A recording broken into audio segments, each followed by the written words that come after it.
What's up, everybody? It's your boy Cat here. Oh, I got to kill a Froyo guy.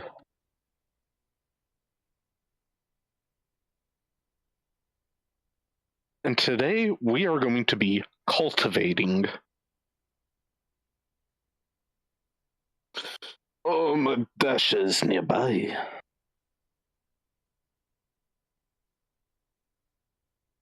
Harima.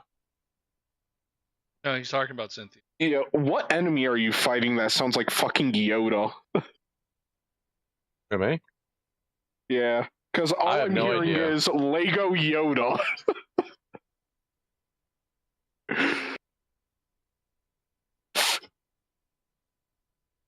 Cad. Cad. Cad.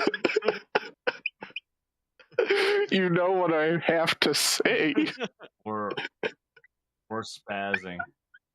We're spazzing. We're losing Steven's ourselves. literally turning red right now, Cad. We're losing our fucking I am mind. fucking edging right now. The true edge has truly begun. He's trying his hardest. Oh, Ooh, that took his something head else clean was off. Definitely hard. The only saving grace is that my DoorDash is here. I'm gonna go get my tea. And by the time I get back, Cat will be gone, and I can say the line. Chat will open. He Yeah, was make talking sure you, about that. chat, like, I'm comment, pretty subscribe, sure they and, know. What do you think that your boy was going to say? Tune into the kick stream where you can find out what I was going to say. Trubs, why are you? では前に出ます Okay, God, I barely got out of there in time. Chat, I just posted the go live tweet. Do me the favor, go give it some love. Things were turning dicey there. The boys are quite edgy tonight.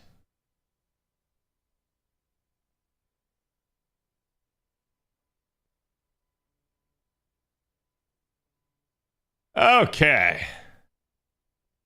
Let me grab you guys today's sauce, and we should be good to go.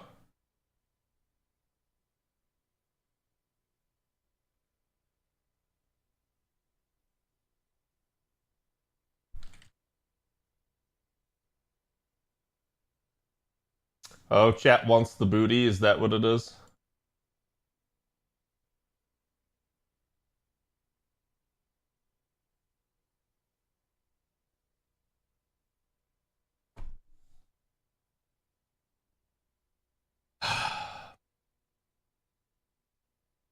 Hello, everyone.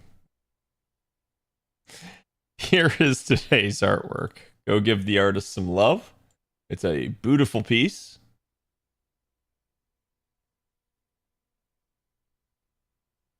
And it's absolutely not propaganda on my behalf. I'm totally not trying to convince you guys to get Lulter.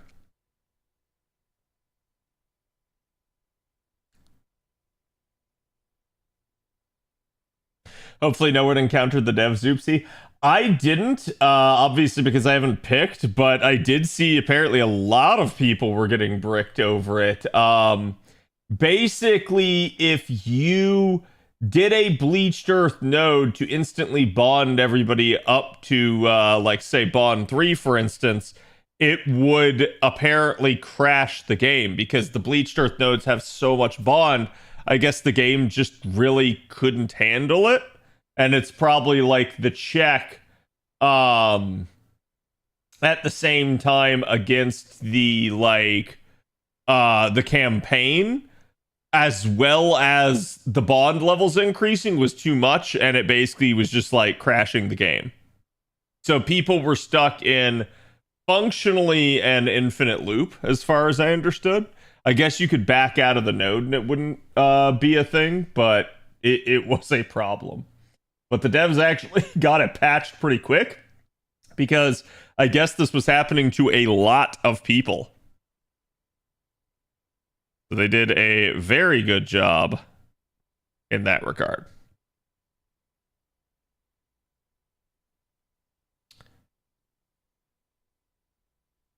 Had no problems, but I picked an NP level. Yeah, so I was going to say, I wasn't sure if it would happen to people that already had theirs bonded up or if it was just new people. That was something, it's like I just saw a bunch of reports about it. I saw there was an officially recognized issue of it. And so I just tried to like make people aware. Because when stuff like that happens, it's just like, hey, you know, maybe don't rush out and do it right away. Because I think like how some of this stuff does happen is basically it's an issue of like, how should I put it? Like the unique spaghetti code situation on NA is what I think it is. Where like it happened out of order for NA. So because of that, it ends up being at like kind of a different game state than it was on JP, and it causes issues. And it doesn't mean that it wasn't supposed to happen right here. It was, but quite literally, this is about a month earlier than J. Actually, I think it's a little bit. No, I think it is about a month. Basically, for how JP had theirs. So that's kind of why at this point I think you're seeing it. Sturge, thank you for the 76. Appreciate it, my man. How you doing today? Again, I hope everybody had a good Thursday, was it? Almost to the weekend. God, dude, what is going on? My full screen projector is just freezing like crazy now.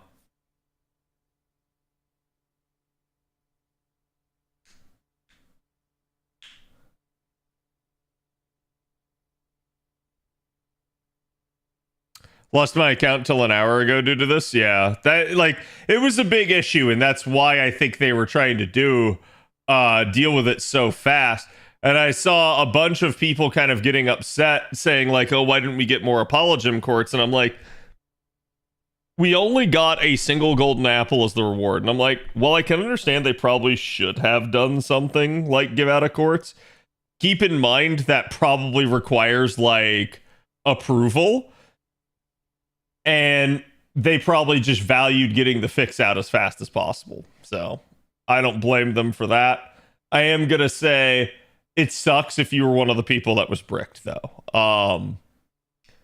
But at the end of the day, at least they got it fixed within 24 hours. So it shouldn't have been bad for most people. Unless, like, say, for instance, your AP was capped and stuff.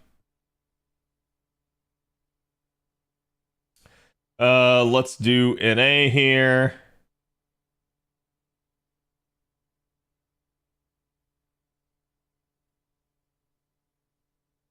I think this is what I was doing. Had myself a mini heart attack last night over this, yeah.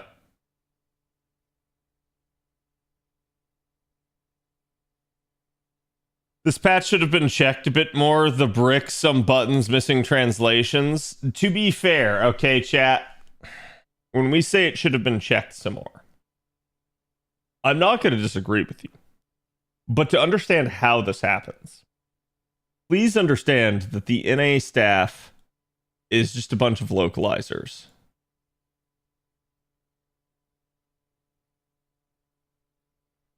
Okay? As opposed to JP, which are the actual like software engineers.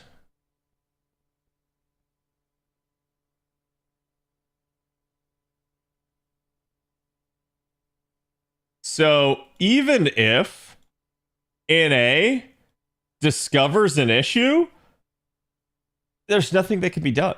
Like they can report it to JP, but JP's the one that has to fix it.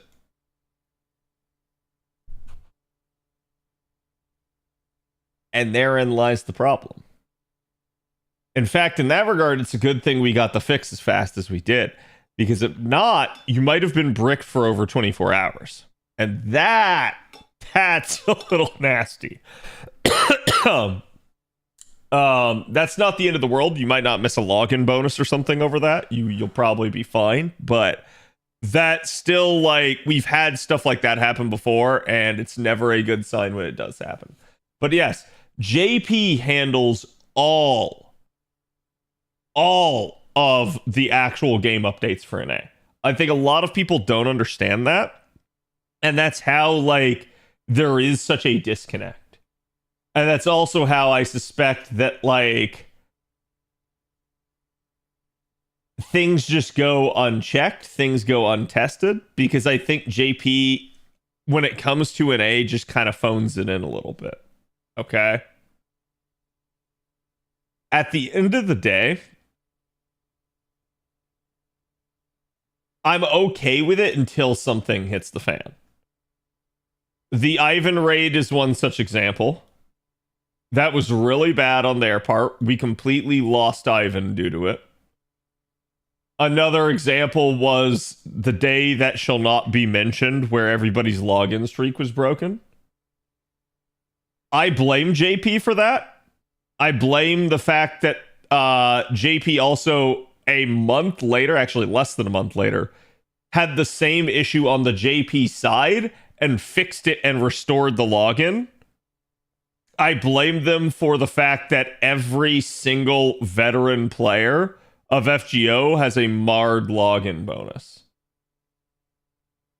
That is something that, like, until the day I quit this game, or the day this game ends, whichever happens first, I will always have a chip on my shoulder about the fact that they did not restore that day. And the reason why is because I have never missed a login bonus on any of my accounts. I log into all three every day. There was actually a day here about like 2 weeks ago where I almost didn't remember to log into the new player account. I still have not missed one. Okay?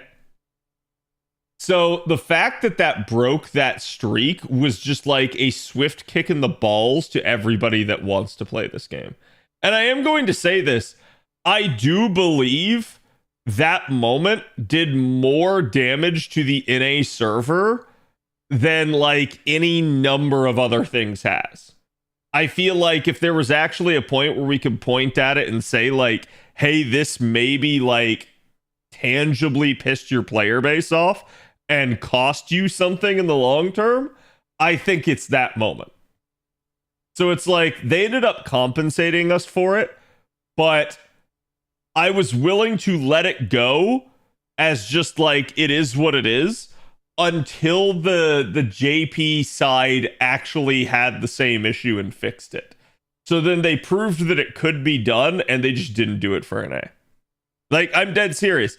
I actually think they should retroactively find people that has a streak that went back that long, and they should restore it for them. That sounds absurd. That sounds like a stupid waste of time, but they need to understand, if somebody has a streak that dates back that far, they are one of your most devoted players. That is not a good look to have like something like that happen where, oh yeah, like you just kind of fucked over your most devoted group of players. So really just bad. What could possibly happen at this point to make you quit FGO? FGO would really have to start doing like some scummy stuff. On top of, I think like story probably needs to not be a thing, but really just in general, if FGO I think starts doing scummy stuff, I love FGO. I love this game. If they began to ruin that, if they made me not enjoy this game anymore, I would quit. I'm a big proponent in when a game doesn't feel like it has much else to offer, you quit and you move on to something that is fun. Because why should you waste your time playing a game that you don't find entertaining or fun anymore? Right? Like, I think that's just simple logic. If we apply this to like any number of other games that I've played, for instance, I have like Ash constantly trying to get me to like come back and play Dune Awakening. Dune Awakening just launched their first like major update / DLC. That does nothing to address my concerns with the game I still have major gripes with how the in-game functions. They have said they are not going to do anything that will adjust the in-game, basically, until, and like they're doing like minutia stuff, but nothing major, until like, I think they said first quarter of next year. So I'm like, okay, that's fine, but I'm not gonna play your live service game until you fix that. So that's another example of like, I'm not enjoying the game anymore, so why would I keep forcing myself to play it? Same thing with WoW. I was playing WoW for a bit when I got back into it. I like WoW, but WoW started having a bunch of these live service like sorts of gimmicks to try to like force you to do stuff on a daily basis. And I'm like, you're ruining my enjoyment of WoW. I think having stuff on like, say for instance, a weekly basis is okay. Having stuff on a daily basis is bad. Having stuff basically where you need to play as well, like it's not just, oh, you have to get this done at some point during the week. It's like, no, you basically need to play like 5 or 6 of the 7 days in a week. I'm like, I'm sorry, that's not a game anymore. That's called a job. I don't like this sorts of stuff. The more time you waste for your players doing bullshit homework is not enjoyment. It's not engagement. It's not fun. It is just you are shackling people to it. So, like, if FGO were to start doing things that did stuff like that, I would have major issue. And I would have to earnestly consider how I wanted to treat the game in the future if it did that. And I'm not saying that it will. FGO has at least done that in one degree. Storm pods. Storm pods are a you must play today mechanic. I do not like them. They at least technically give you like up to 3 days. But this is right on the cusp of what I consider to be acceptable. And thankfully they have changed it. If they had not changed storm pods, I would have continued, I think, to like be salty about them. And I actually feel like this would get worse with the community too. So it's a good thing that they did.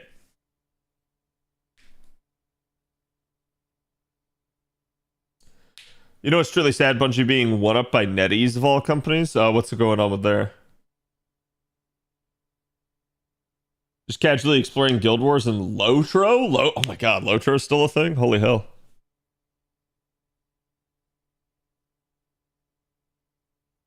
What do they change with storm pods? It's only on JP at the moment. Yes. Storm pods can now be used on any node and they will grant you the Stardust. So you do not have to use them on a Bleached Earth node, which means you don't have to go spend AP on a Bleached Earth node in the middle of events. You can just turn it on an event node and it'll give you the same effect.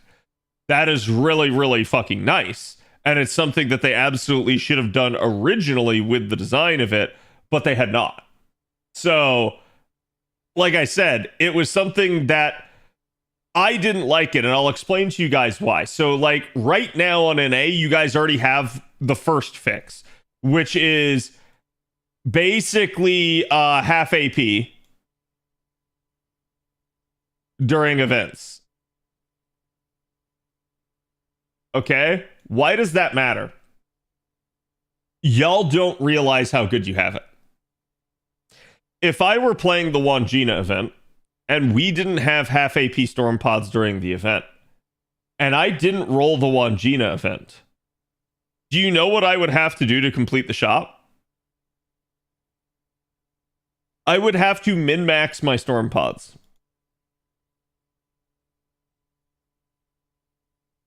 I would literally have to start the event at 0 out of 9 storm pods. I would then have to finish the event at 9 out of 9 storm pods. And potentially, I might even still have to pop apples to make sure that no storm pods are wasted in progress, while also clearing shop. Even for an event like Summer 7, for instance, I remember specifically, it's like I had the craft essences. I was having to, like, I believe it was a 5 to 11 turn on the 90++. In order to, like, get the efficiency out of it that I needed. Now, I need you guys to understand this.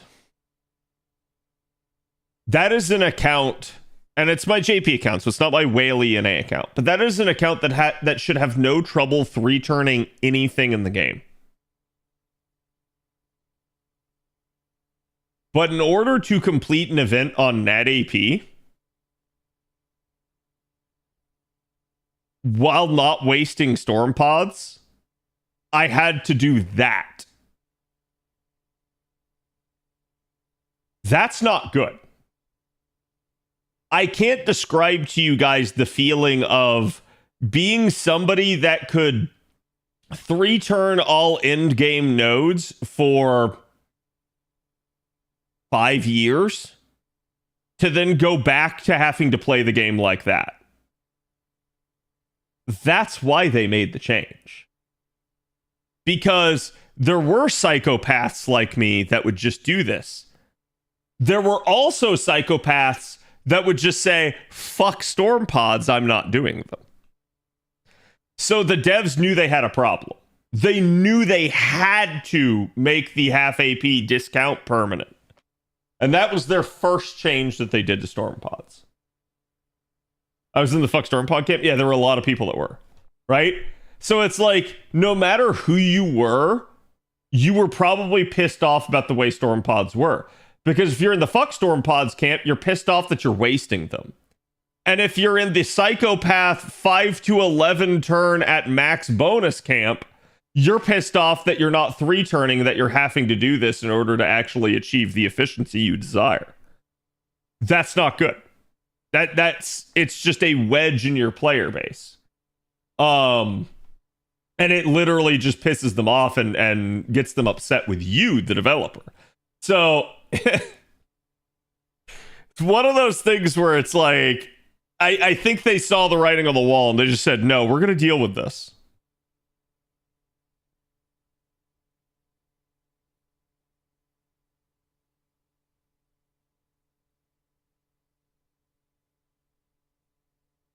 Wait, what? Biggest PvP mode that is Gambit? I don't know what Gambit is. Unless you mean Gamba.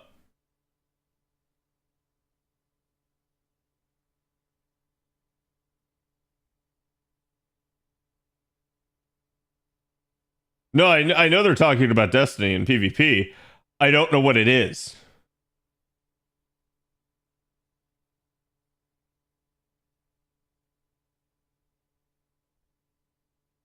They've been begging for literal years. So why are you saying that it came from, like, NetEase?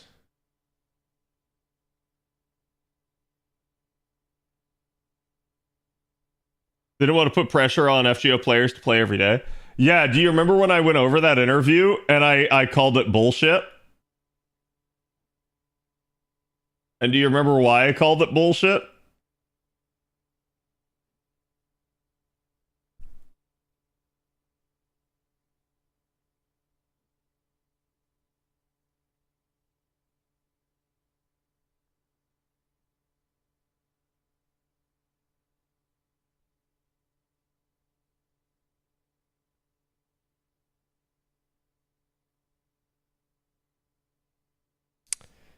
Would that cause major problems? Yes.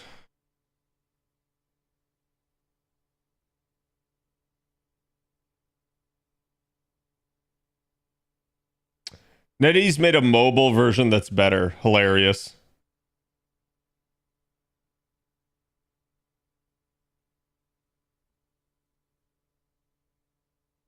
They already had daily missions. No, so the reason that I called that bullshit is because one of the lines that they threw out when they said that were, "That's why we made events 3 weeks."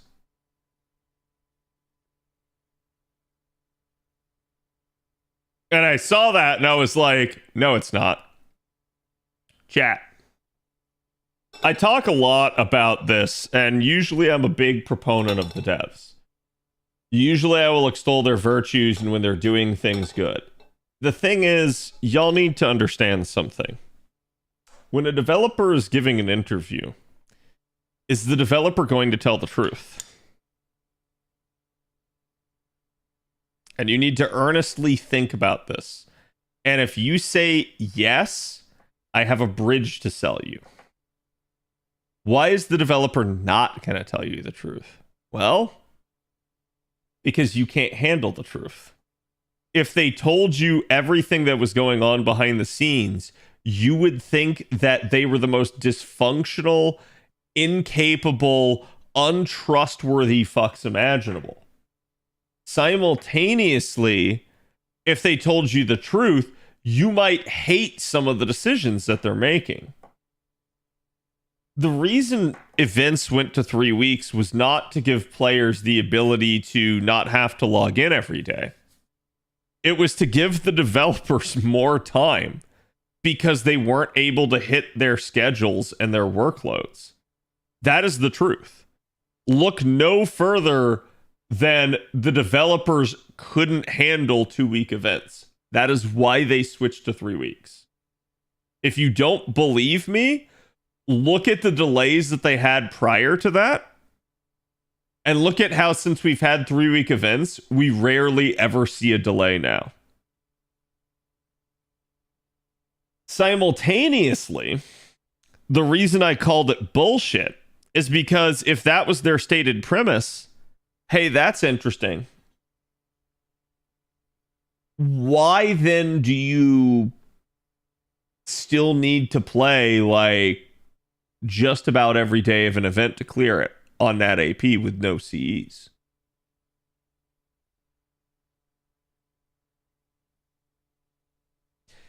If what they claim is true, and their goal was so that you didn't have to play the game every day, then they would have made an event clearable in 2 weeks. Casually for people. That way people could play as they wanted. But they don't do that. They usually end up designing the event in one of two ways. If you rolled, you will get the event done in 2 weeks. If you did not, you will get the event done in basically 2 weeks, 6 days. Or somewhere very close. This does not actually indicate what the devs are trying to claim. If it takes you the full duration if you didn't roll, then their claim of we made events 3 weeks so that you wouldn't have to play the game every day is a lie. Because you have to play the game every day unless you roll, which is their weird way of doing things. Also, if their statement that that was the case, why then do we have 3-week events? Because you guys got to understand, the structure was a 2-week event into a campaign into a 2-week event. So you usually had like a week here. But after they switched to 3-week events, surely then logic would dictate that you have a 3-week event, they run a campaign during the last week, and then you immediately start a 3-week event, right? With no break. And yet, that's not how it goes. Instead, you get a 3-week event into a campaign, into a 3-week event.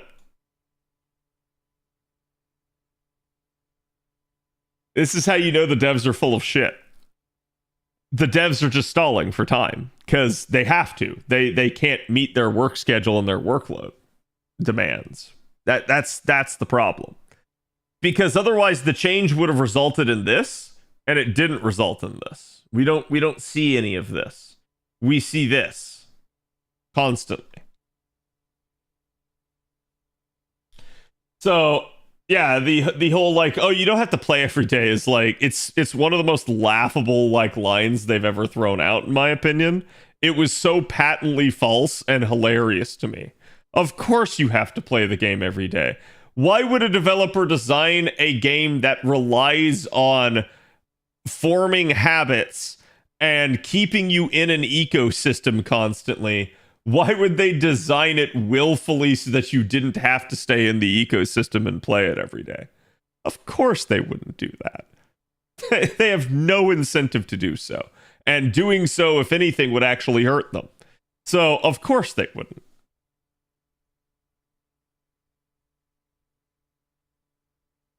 What's up, Tesla? They 100% did the math to make you have to play at max efficiency. Yeah.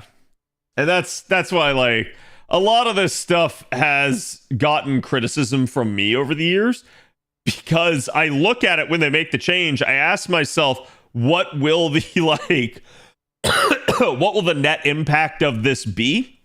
And I realize it's like, no, that's just terrible. Obviously that's going to result in like nothing that they're saying. And instead you're going to end up having to like still play every day.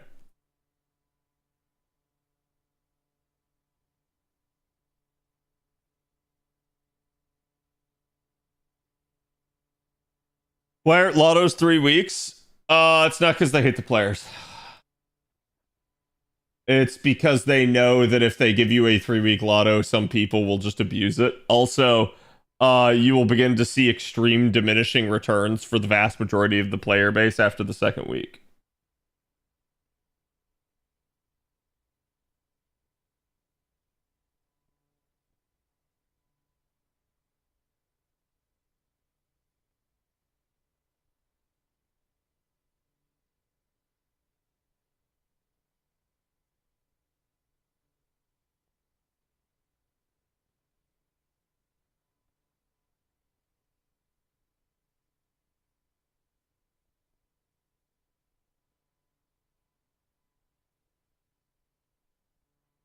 Sorry, I just saw an internet meme of someone saying, please add sex to Dead by Daylight. And the Dead by Daylight account responding and says, on some level, I have to respect that you just straight up asked, but also no. A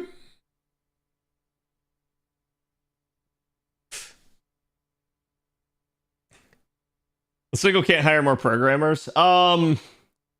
I think that goes back to their reputation as a company isn't good, so they probably have issues with it. And I don't think they get a lot of funding. I think that is probably the biggest issue with this game. I think if you were to scrap the FGO project entirely and you were to say we're going to make a new Fate gacha game, I think the amount of investment in the new Fate gacha game would probably be 10 times what it is right now. 10 times what it is right now.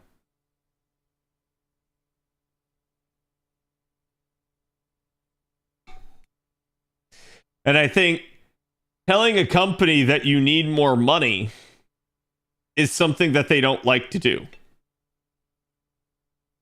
Like, it's not the devs' fault that they're not getting funding. That's just Sony and Aniplex are not going to want to give the funding because the game is already profitable at its current level. And they don't believe that adding more funding would help it.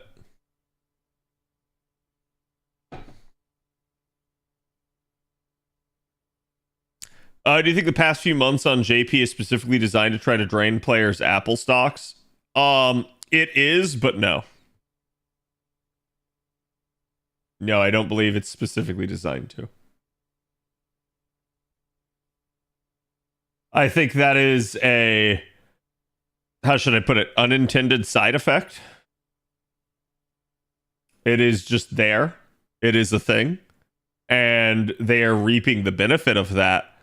But, like, say, for instance, they gave a lotto and people didn't grind the lotto as hard. Why? For whatever reason. Either they viewed it as they needed more apples for themselves, so they didn't bother, or they viewed it as like the materials were not good enough or worthy enough for high investment, and it really didn't matter either way.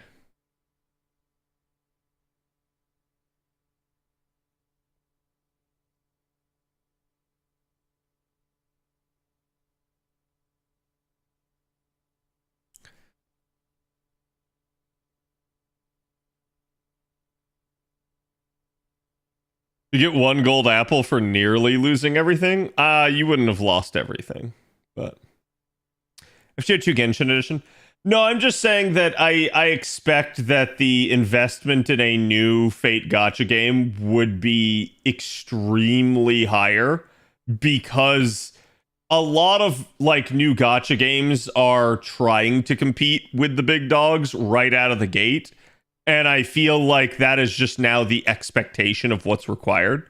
So you would see a lot of funding dumped into marketing.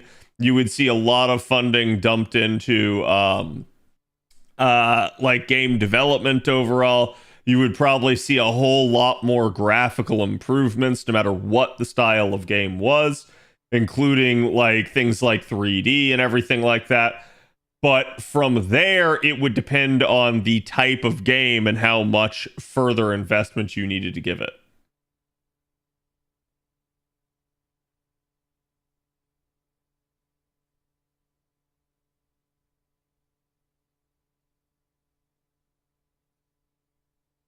Yoink.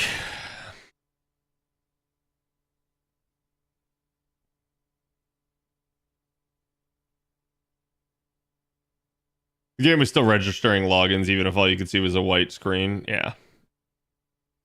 Is an AoE writer a better choice for Grand Writer? I personally feel like, at least right now, yes.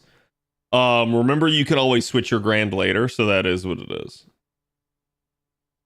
Sony's on that censorship kick. Yeah.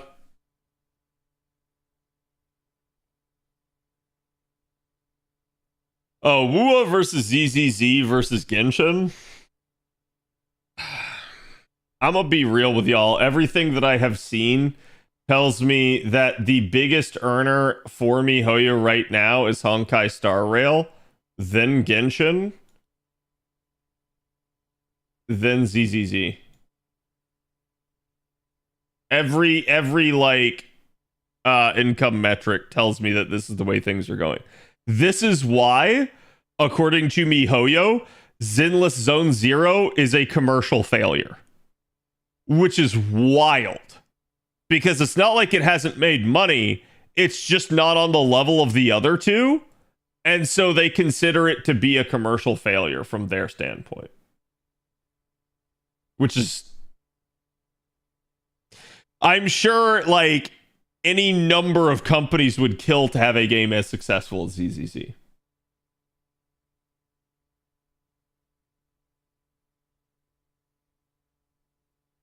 I saw people freaking out of the issue this morning and got real confused. Yeah, it is what it is. I knew they would fix it. The only question really was like how fast, right?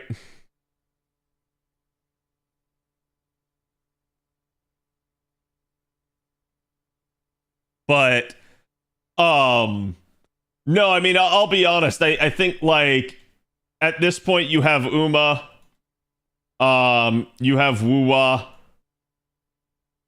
you have HSR, you have like Nikke, you have Blue Archive, you have Arc Knights, and you have FGO. And these are like, to me, your biggest earners. And it really just boils down to, and technically Genshin's there as well. It really just boils down to like what someone's preferences are for style of game and what they like to play. Like, so if you are a new gacha game entering the arena, you have to stand out somehow.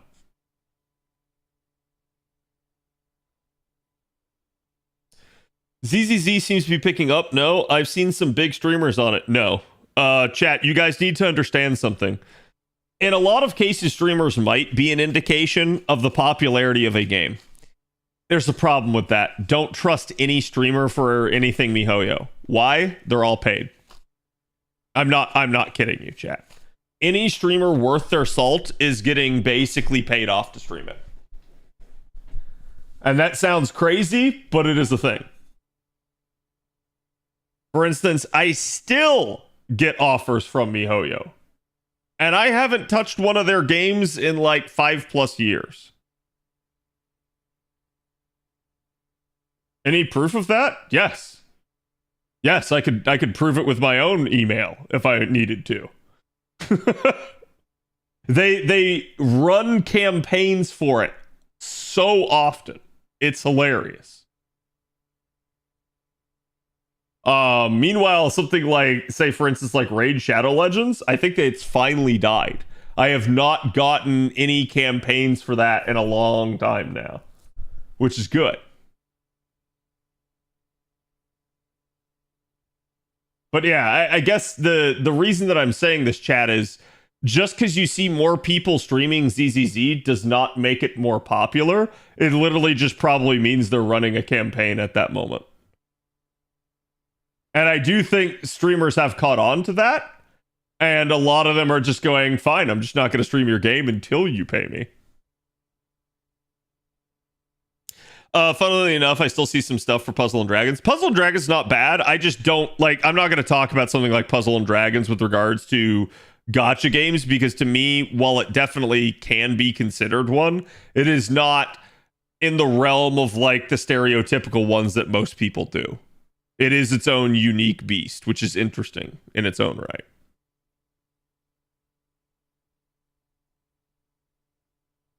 miHoYo is making a Pokemon game, I think. Yeah, we were talking about it yesterday with the whole Pokemon patent thing, because I'm like, dude, I suspect that's actually what Nintendo is after. I think the quote-unquote damage on Pal World is done. And Nintendo is more worried about future competitors than they are Pal World. I've not done my first star ticket yet.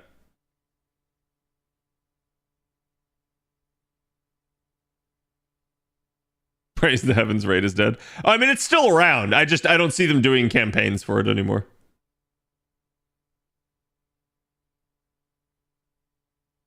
Influencers of all stripes these days are getting checks and the NDAs to deny receiving those checks, as I understand.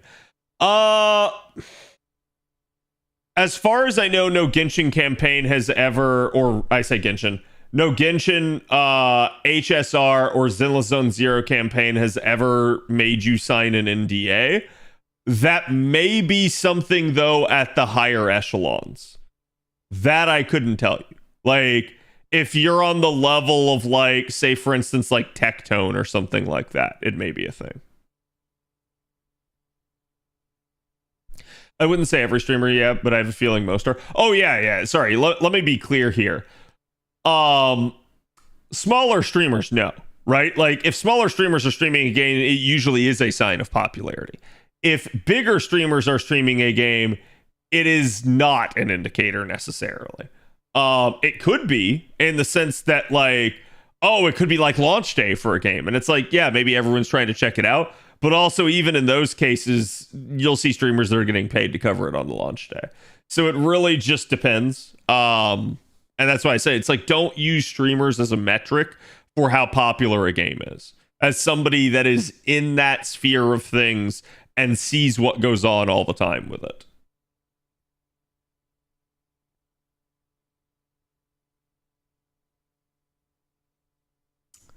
Man, they're really draining us of apples. Almost out. What will I do, chat? I only have 500 plus more.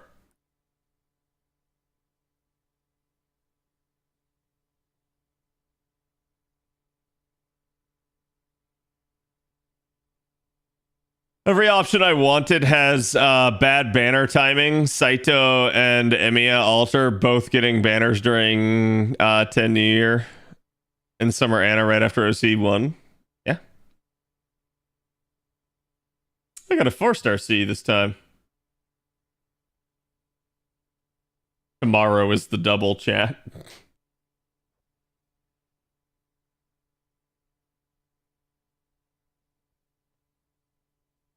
Are you gonna have your new account do a YOLO Morgan roll? No. I mean, like, the possibility of rolling Morgan is there. The only Buster synergy I have at the moment is technically like Waver combined with Oberon, and while that is some synergy, I really need Koyan before Buster units are going to be online for me.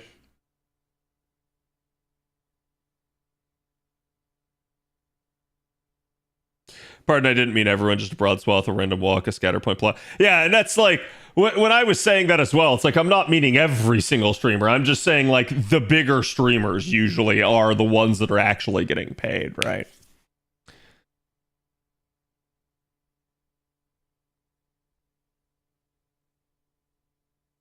Sir, could I have some more golden apples? Maybe.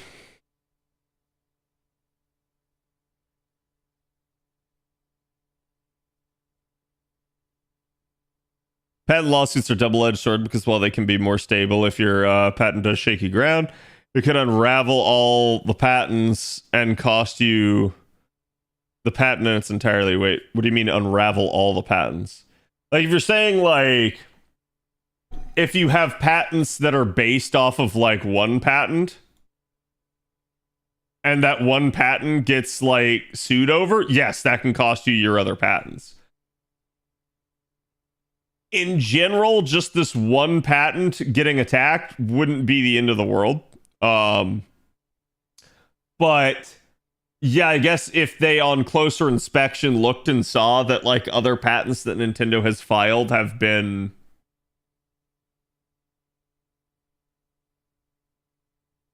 duplicitous, then they could probably like re-examine it.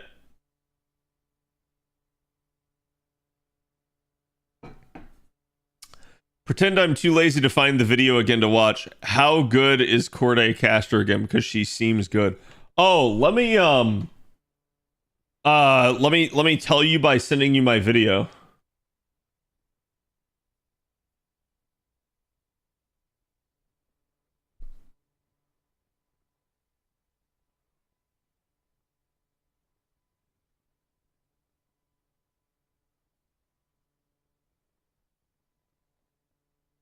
There you go, Jay.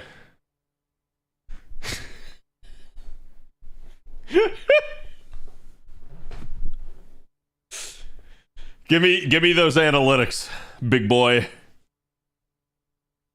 Also, sorry, chat, if you see me like stretching a bunch, it was arm day, so I'm like just trying to like cope.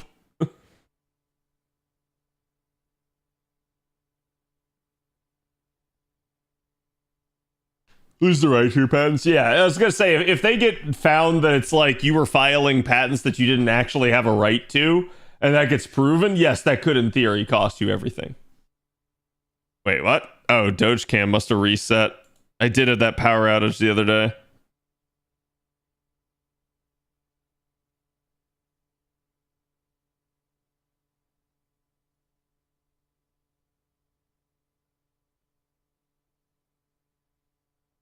Meow.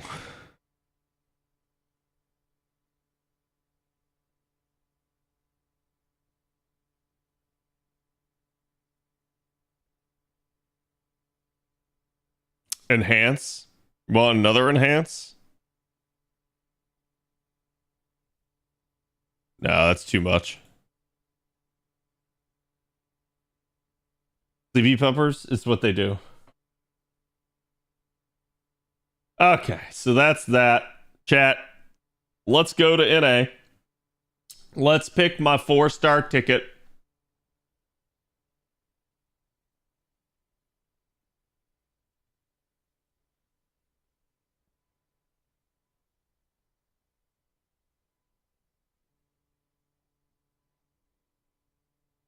Why don't you let the dogs out when you stream again? I have before, but it really just depends on the state of the room. Like, and right now the state of the room is not good. So it basically revolves around me having to like clean up. Oh, wait, hold on. Let's grab the Wandjina outfit, even though I don't have Wandjina.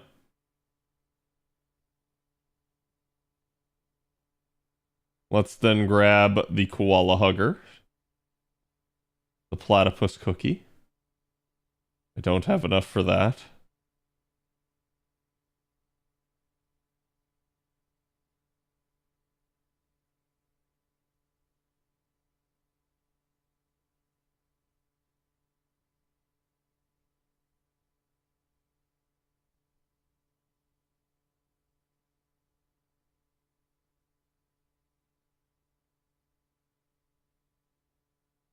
I need way more. It's again, my NA is behind my my alt account, which is wild.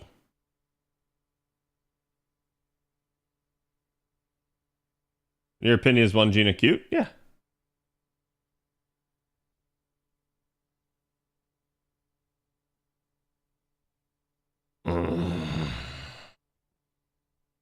Probably need more of those rainbow yarns.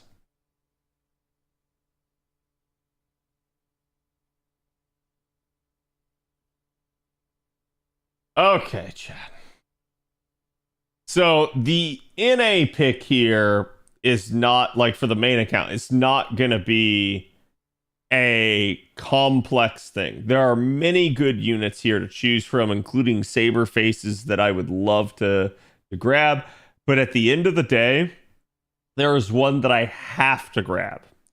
And that is going to end up being Double X. And the reason it's going to be Double X is because I desperately need the coins for her. She is in a weird spot where I cannot complete her to 120 without bonding her up. And I would have to take her all the way to bond 15 at the current time in order to even have a shot of 120ing her. So at the end of the day, we're just going to go ahead and grab this extra copy basically to feed me enough for 120ing her. And because of that, on my NA account, as you guys can see, I'm not going to have to do anything. There's nothing like unique that I have to do here or kind of like grab in terms of like getting the unit prepared.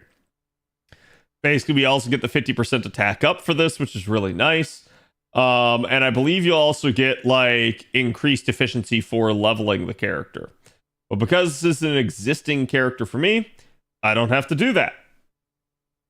And what this is going to enable is, again, like I said, 120ing her.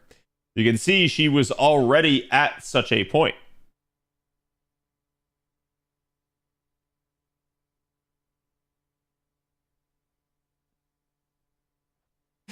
And there are going to be all the missions complete.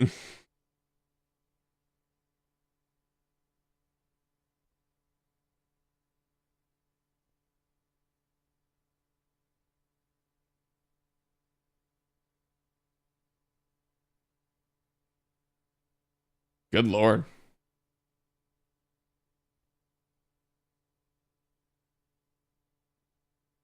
Yoink. There's my 50 more coins. Now as I go to do it, boom, now I can increase her. I'm still not done. I still have to bond her up one more time in order to be able to get her all the way to 120. But I'm only about 200k away from that, so that shouldn't take me a terrible amount of time. Actually, yeah, 168 now, so it's even closer because she's been sitting in the back line on just about everything I do. Even in some cases, I rotate her into the front and then rotate her out just to get her the increased bond. But yes, that is literally what we need in order to complete her. And I will at least be able to, in the interim, do one more Grail casting. So that will definitely help out with that. I don't believe, however, maybe I do. Ooh, oh no. It's not for the original copies that I have. It's only for the new copy if I wanted to level that. That is the unfortunate nature of this, but it's just the way it works, so there is some peculiarities with it. Now, chat. When it comes to this is basically the harder account.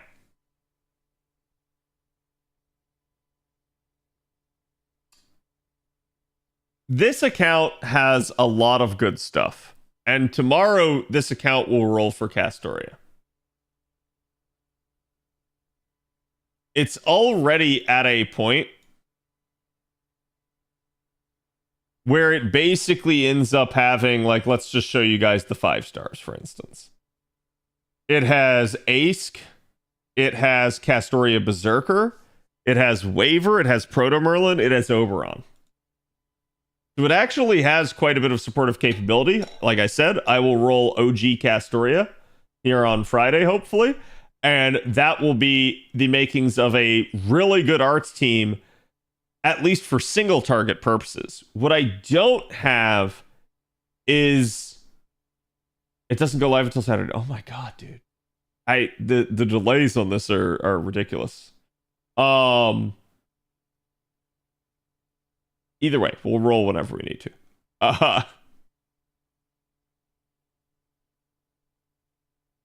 It basically ends up needing a good AoE. Because even with my 4 stars, I have welfares, for instance. Some of them are really good. There is Sieg as a welfare out there, but I already have Nitocris. There is also the fact that I have Ace. So grabbing Sieg right now, grabbing another caster right now, not the best idea. At least it's not the best use of my resources.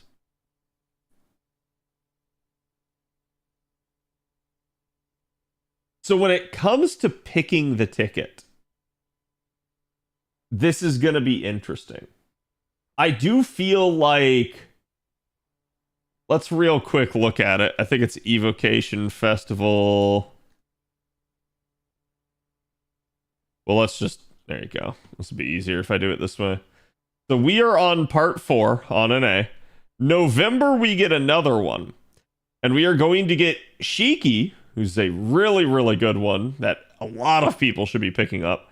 We're going to get Grace. We will have an AoE Assassin. We're also going to get both Mecha Ellies. That will give me some alter egos that I sorely need for if I end up in a scenario against a foreigner. Part 6. Wait, part 6 is also November? Hold on. Oh, sorry, this is October, not November. That's my bad. Part 6, we have Cha-Cha, Sakamoto Ryoma, and Santa Nightingale. Santa Nightingale's not awful. Sakamoto Ryoma is definitely serviceable as a single target rider, but I do have Kentoki, and Kentoki definitely, even in an arts comp, Kentoki just kind of works better. Cha-Cha is sadly not good. So you're kind of noticing this trend of like, the welfares are not necessarily giving me what I need here early on. Evocation Festival Part 7, not till next year. So this one's a little bit too far away to consider, I feel like. And even then, of them, the only AoEs are Buster AoE. So it is a weird predicament that I find myself in. Now, when it comes to the ticket, there are a couple of, how should I put it, good options. Wait. Did I already pull the ticket out on this? Oh, no, sorry. Wrong count. There we go. I was getting confused for a second there. I was like, hold on.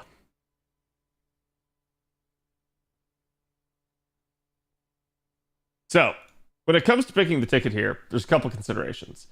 Salter for this account would just be an AoE Saber that deals a crap ton of damage. I can't necessarily get the most out of her, but in Salter's case, it doesn't really matter. She just hits hard. pretty much she is the only Saber I would consider at the point in time. Umu is, I guess, a second like option. At least she is AoE arts, but it's still not really a good idea. Tomoe is also AoE arts, but in both like Umu and Tomoe goes in this case, neither is a particularly good looper, and that is what this account needs. Somebody brought up Emiya. Emiya's not bad. The problem with Emiya is going to be the fact that he is kind of jank, and NP1 is definitely a problem in a lot of these units cases. So NP1 for Emiya is going to hit abysmally low, and that's going to really suck for the fact that you logically need to pop his steroid on turn 2 instead of turn 3. So I don't think Emiya is a good choice either.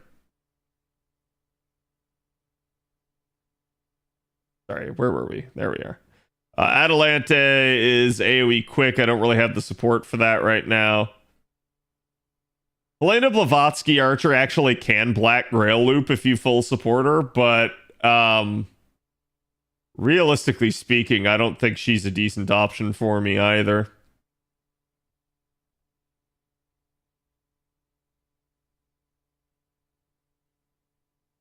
Zenobia is not a bad choice here. Zenobia is somebody that can at least loop fairly well. She will struggle if the node composition doesn't benefit her too well, because she does still rely quite a bit on refund, since only 20% of her charge is automated. But she could still definitely be an option for me and do some solid work. Lalter is very much in the same breath as Salter, where picking her will just make her hit hard. Okay? Fion is somebody that can AoE loop, but I'll be honest, if I'm going to pick somebody in this category that can AoE loop, Fion's not who I'm going to take, because Fion, in a similar way almost to like Emiya, is like, he works, but he's kind of disjointed. Raiko Lancer does give you some buster support, so that is a potential option, but she is also single targets, not necessarily the best thing for me. Lambda is another interesting one. She at least has up to 60% charge. I don't think that makes her terrible by any stretch of the imagination. I think that actually makes her a really, really solid option. The issue at play is she's a limited summer unit, and let's say, for instance, we were to compare to, like, say, Fion. Fion being permanent, we can continue to get spooked by Fions. Fion might end up just outscaling an NP1 melt. And so therein lies the issue with something like that. Percival, however, is probably the better option. Percival is also extremely low investment. That is to say, you really only need to invest in his steroid to get him online and get him working. So Percival actually does make a whole lot of sense. Don Quixote can transfer charge. That's at least interesting for this account. And don't take this as commentary on every single one. I'm not trying to do that. I'm more or less talking about things that I think could be potentially good for the account. Martha Ryder actually has some pretty decent utility long term. I wouldn't mind a copy of her. She has the ability to buff strip and also cleanse the party. So it is really nice to have Martha for certain setups, and a particularly annoying boss in Lost Belt 5. Sorry. Yes, Lost Belt 5. Surfmo is definitely an option. Surfmo actually, like, she doesn't have her NP interlude that she has in JP, obviously. And NP1's not going to hit hard. But refund with a Surfmo will not be in doubt. Refund will be the smoothest on this unit out of any of our other options. That makes Surfmo a very strong contender. The only downside here is that eventually Habitrot will be a thing. So the question is Surfmo a stopgap until you get to Habitrot, or is Surfmo just going to be somebody that I'm going to have to rely on? I don't really know at this point. Murasaki Shikibu, I feel like she deserves an honorable mention for such an arts like focused account at this point. She would be a really nice single target writer for me. The problem is simply that I already have welfares that can do such things.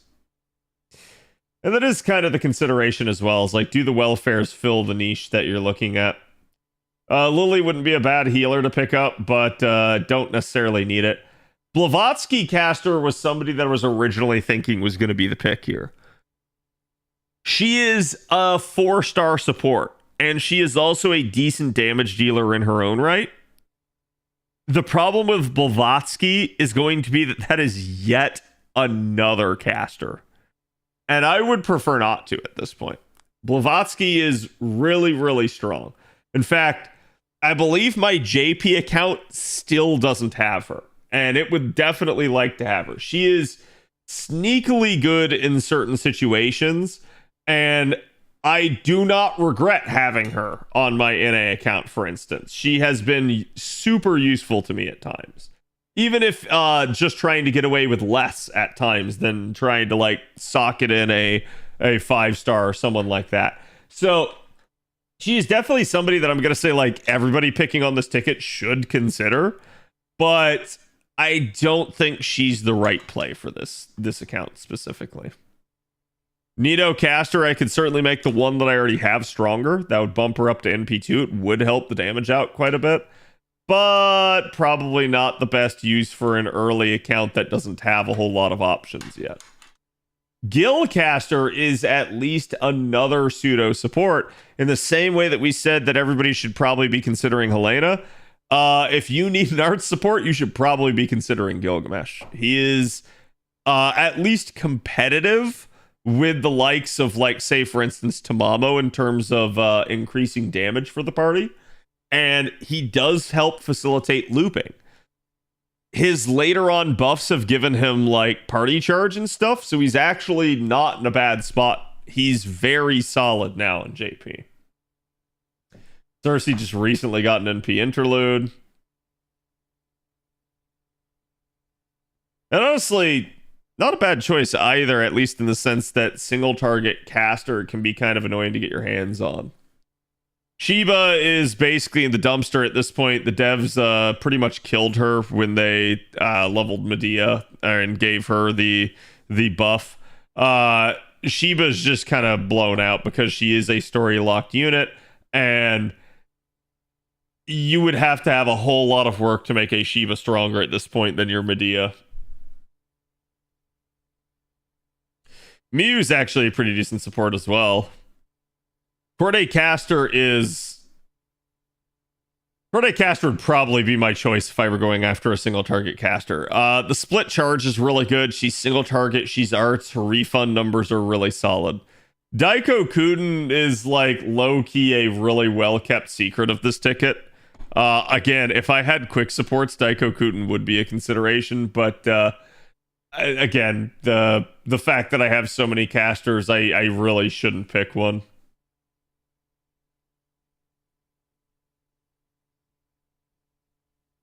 Well, they fixed Nito Assassin, but probably not the best use either, especially since we're getting Gray. Chiyome's not bad. She has charge. She's single target.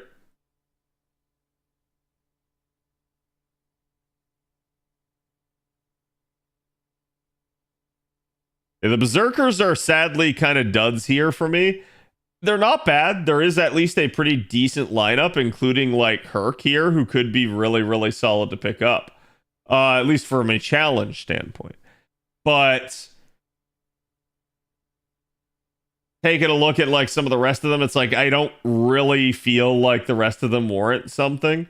Bryn Berserker would not be terrible. The issue is she is Buster, so looking for like somebody that can loop and get back under their own power is kind of oof to me. Cream's actually really not bad, but I do already have Castoria Berserker, so really no reason for that.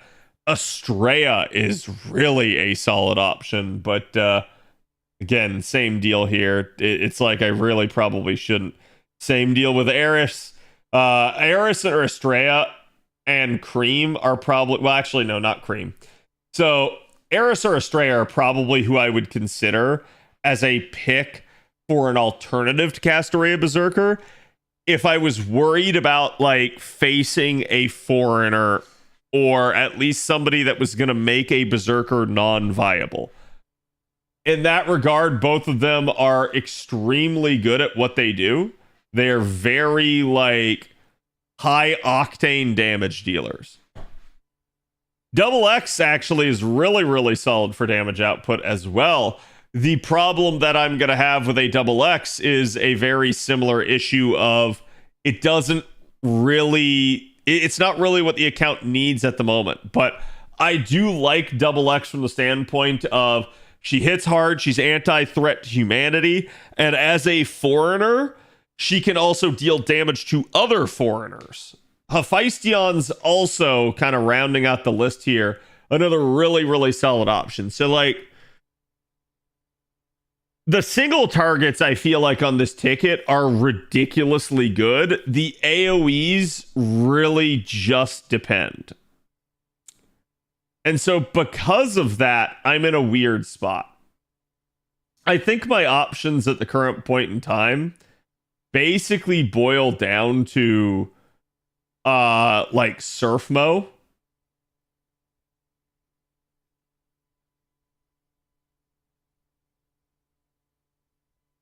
Percival.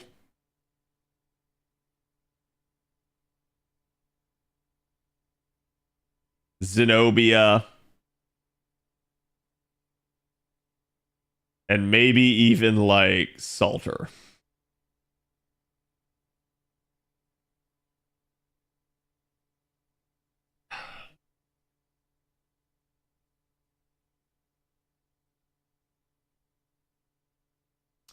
Surf mode's limited? Yeah.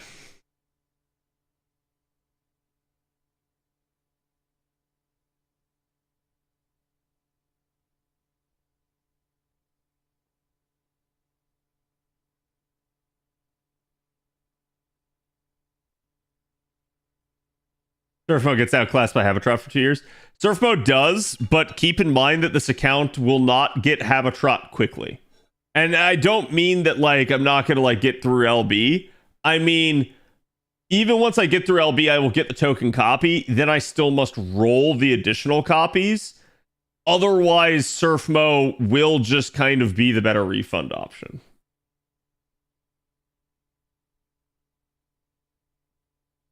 But yeah, by the time we get to the point where Surfmo gets her NP interlude, Surfmo kind of is the better option, but only assuming that you're like comparing equal MP levels. Go Zenobia, you need a good archer, right? I'd pick Sultra, to be honest, yeah. I like it really depends. This is a tough choice. This is the one that I've been like stewing over for a couple of days here. And I want to make whatever is like compared to, say, for instance, like my NA or JP accounts, where my choices are going to be like fairly biased. I want the choice for this account to at least be something that I would consider to be objectively correct and kind of removing character preference from it.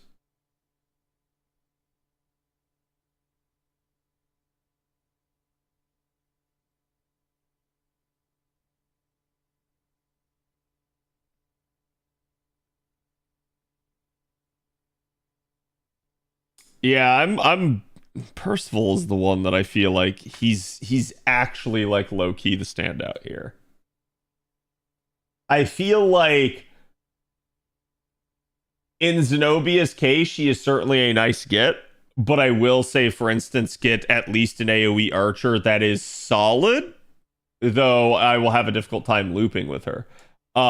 In Nightingale Archer, in Nightingale Santa. So Zenobia, I feel like I can maybe bite the bullet on that one. Surfmo, I do agree. I think objectively speaking, Habitrot is going to be a thing. The only reason why Surfmo is really high in the consideration for me is because the refund that Surfmo has means that, like, I will not really care about, like, enemy structure, I know that Surfmo can complete a loop, so much to a degree that like Surfmo can loop 4 to 5 times in a row, and it's no issue. There's really like no extra effort you need to go through to make something like that happen. So it is a consideration there. Roll Castoria first to see what you get. No.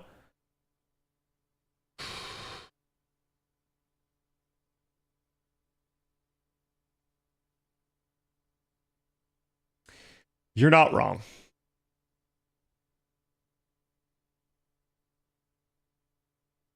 That is actually... It's actually a really good point. That in rolling Castoria, a Zenobia or a Percival might show up.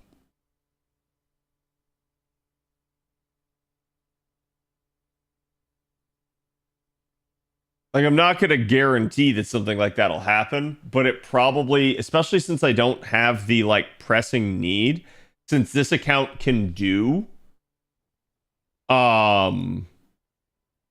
this account could basically do the current 90++ node with very little issue. That kind of buys me time. So yeah, I actually think that that is the smart choice, and that's what I should be doing. So we will actually punt the 4-star ticket pick, at least on this account. I am still considering between those three. I think Percival is the front runner in my mind, and Percival may just very well be what we go with.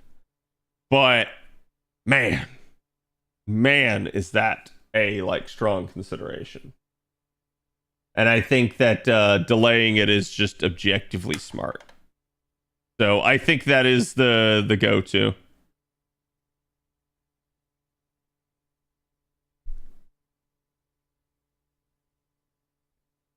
But Kat, I thought 90++ required multiple MP copies. It does. If you're not using damage C. I'm using the damage C.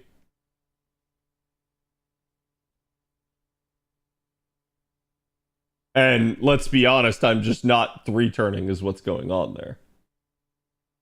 Edison Daikokuden. Edison has a bunch of interludes and upgrades I can get Saint Quartz for completing, but the mouse maids are waifus of the highest class, so I rolled for it and got fucking Bunyan instead.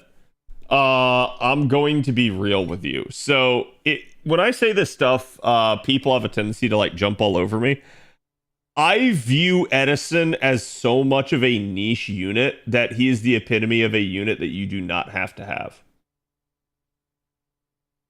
I think when we're considering between extra rewards for a unit's interludes and upgrades and not the unit's gameplay versus how much you want another unit, go with the unit you want. It'll make you happier. Screw the, 3 or 4 extra quartz you're going to get. Go with the unit that you actually want. And I'm not trying to say, oh, Edison's a bad unit or anything. I'm just trying to say it's he does niche stuff. It is interesting. It's not something you have to have for your account. Go with the unit you actually want. That's the best advice I can give you.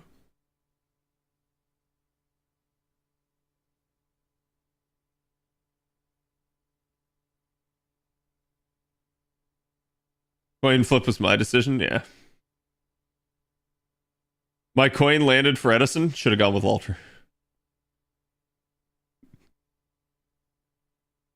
I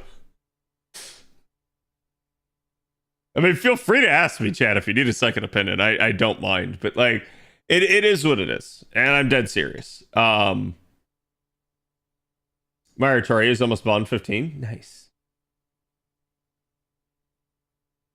Man, Storylock sucks so much as I don't even know what Edison does. Here, I'll show you guys Edison.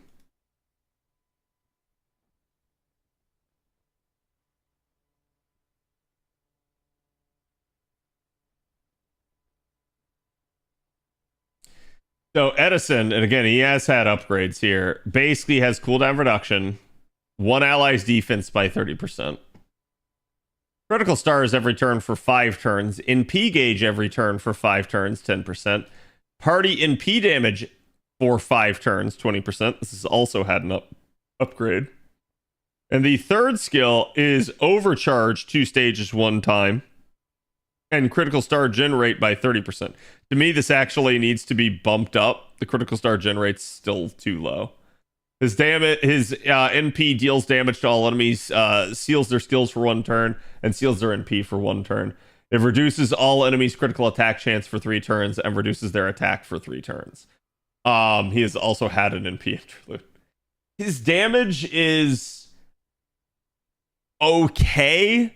It's still not like in the realm of things where I would consider it to be that good. And his niche uses basically boil down to the fact that he has overcharge, NP damage, NP charge, and cooldown reduction. I've seen a lot of people make a huge deal about this. This is not a huge deal. You can get cooldown reduction so many other ways. Obviously, it is difficult to get enough cooldown reduction in some cases, and people like his kit. So usually where people are going to use him is when they need the unique cocktail of all 3 of those things that he brings. But that's why I say it's like he's the epitome of someone you don't have to have.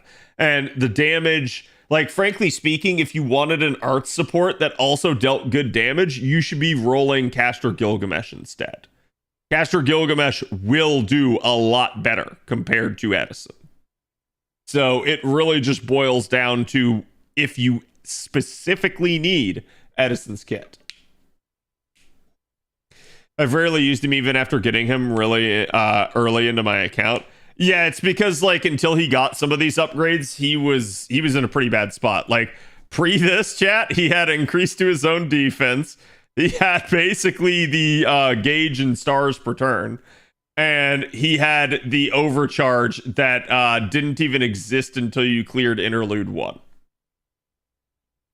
So, yeah, he was not in a great spot before that point. His kit was very underwhelming back in the day.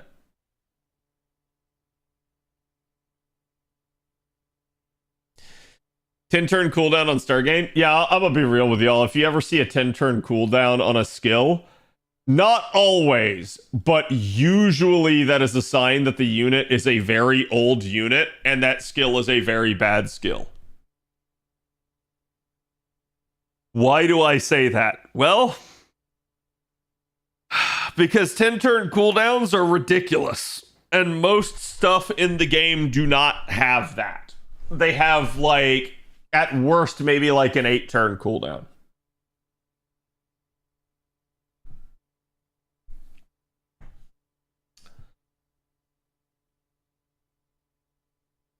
Or it's Ask. That's why I said usually. Ask is the immediate like exception that popped into my mind because of her 3rd skill. But even in the case of her 3rd skill, can we really call it a 10-turn cooldown considering her NP reduces the turns it takes every single time? So. It also sucks that Edison is a caster and we know what support caster support looks like. Yeah. So it's just like Edison is a little bit of a victim of his kit and his design over the years. He's a victim of his class. He's a victim of just the entirety of the design. Is this the new player count? Yeah.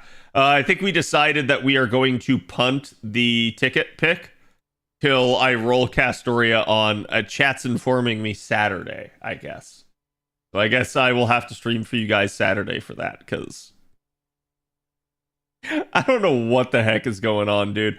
I have the utmost complaint about this campaign that, again, the 10th was our actual 3,000 days, and they only made it happen at midnight on the 11th for an A for the East Coast people, and technically right at the end of the 10th for like West Coast people.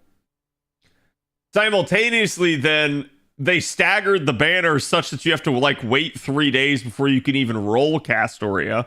Then they also had the buggy like aspect to the ticket pick. And I'm just like sitting here and I'm like, God, this is such a shit show of a campaign. But like, to be fair to them, it is how it was done on JP. Like, it's not that they're doing anything new. It's just the timing is straight ass and it feels like you're celebrating nothing at points.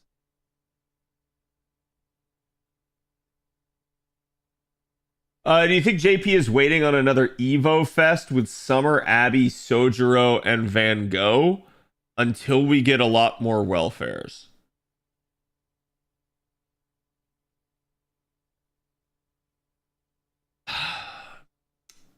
Yes.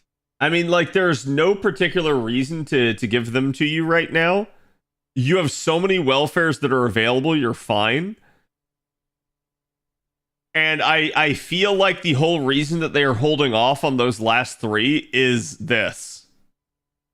If they just give them to you, chat, right after you have the events that that had them, why do you need to play the event? Like, obviously, there's still rewards and good things for doing so, but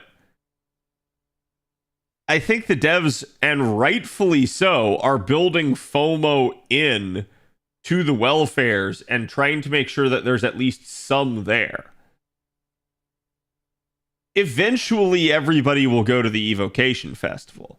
They're just trying to make it so that, like, there is a delay in doing so that you're not rewarded for, like, making poor choices and skipping the event. The following, I don't have Mabe Saber, Nito Assassin, The Rats, Don Quixote, Marie Caster, or the safe Double X. I have all major supports, but some units are just more fun to use.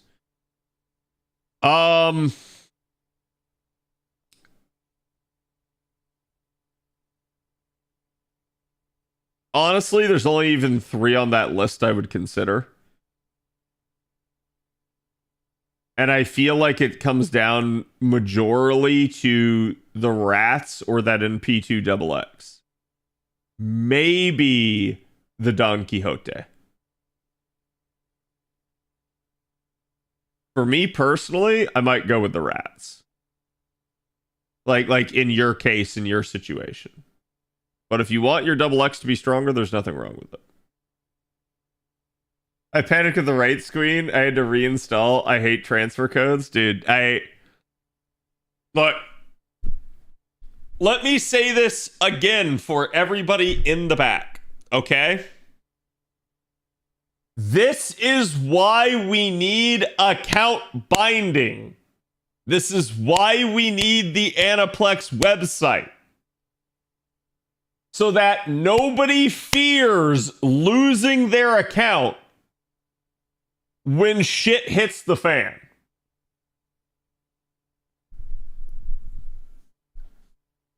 And I tried to make a stink about this. I tried to make a big deal. And people just don't care. Because, and I am going to say this, chat, normally I do not call out content creators. But I feel like FGO's bigger content creators do not care about NA. And that is a problem. That is a travesty. Should not be that way. But that is partially the 2-year gap. That is partially that the community incentivizes them not to care. And I feel like that's how things like this occur. Because I end up being one of the only voices for NA. And that's not good. So it's like I can't raise community awareness to an issue to begin with because I can't get enough of the community to rally around it. And it doesn't have to come from me. It can come from any number of people. But it is sadly true that this is the case.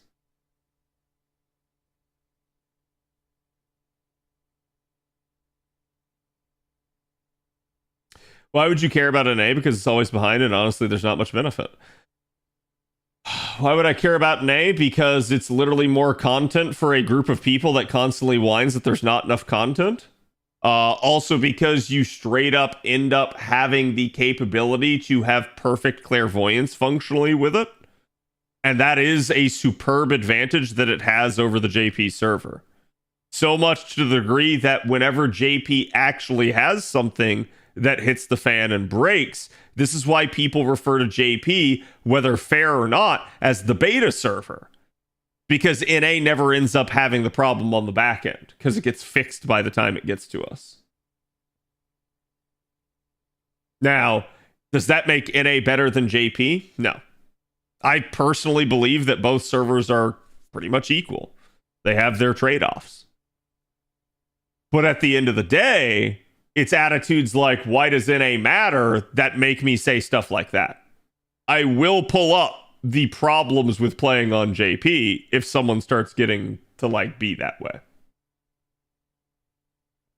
Not the least of which is the language barrier, which the only way around is basically people having to use third-party stuff.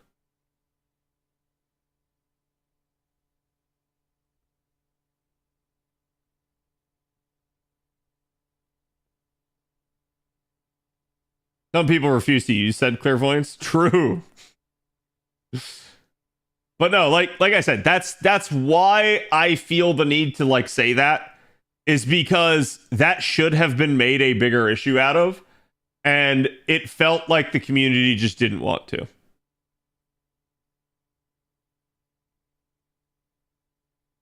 That being said, chat, I am aware that the devs are aware of it. Whether or not anything happens, we'll just have to see. But if something does happen, I would like you guys to at least remember all the way back then when I was basically the one championing it and trying to say like, hey, yeah, this should be a thing. Please, devs, do something.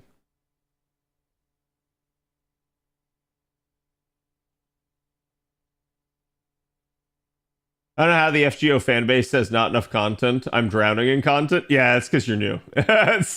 New players have a whole lot of stuff they have to do. Old players do not. The whole servant coin debacle? Yeah, the servant coin debacle is a great example. Due to servant coins, chat, and the way they were handled on JP with the fix, obviously, that was a huge issue. It caused a major meltdown. People nearly quit the game over it. NA will have no such issue. NA will probably get the fixes at the exact same time that the 5th append comes out during that anniversary.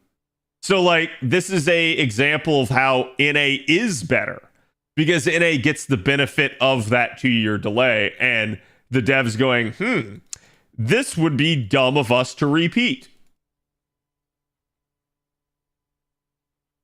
This is the main problem with JP, is never knowing what's coming, so you almost always got to hold your Saint Courts. To a degree, yes.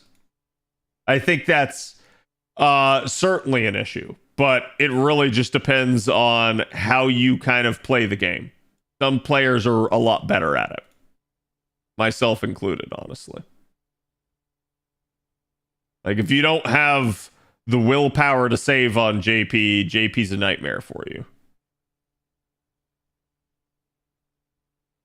Ain't no way they cleared their main interludes. Heck, I'm going through the Oku one right now. I mean, so this is funny. I have not cleared the Oku or Imaginary Scramble main interludes yet on my NA. I also don't really have a need to do so, if that makes any sense.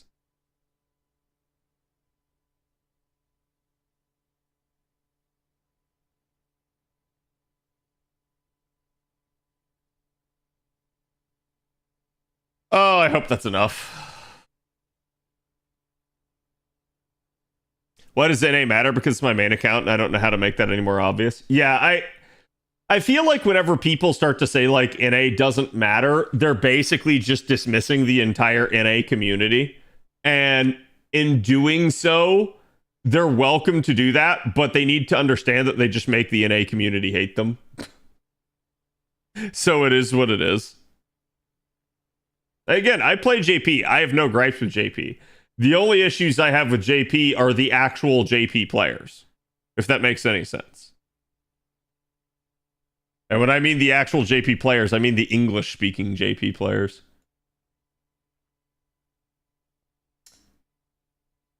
$10% off. I really want, like, one time. You know what? Fuck it. I'm not doing the CQ tonight, so... I want to see. I want to see how much damage I can get this to do.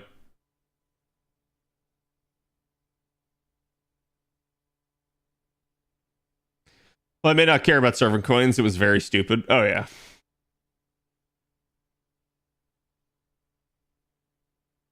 Oku was fun the first time. Yeah, so that chat understands the reason that I haven't done Oku or Imaginary Scrambles, because I have not only done the original and rerun of those events, I have also done the main interlude on the JP side. So doing it, of course. Of course. Of course.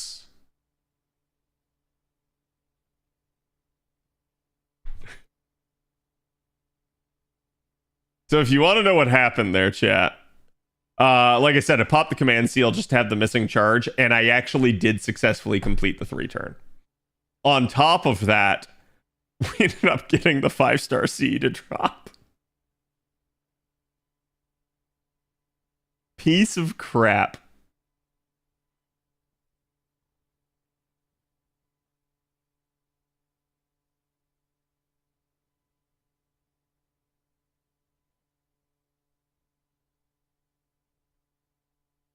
I don't like playing games in languages I don't understand. Yeah, I think that's a huge deal for a lot of people.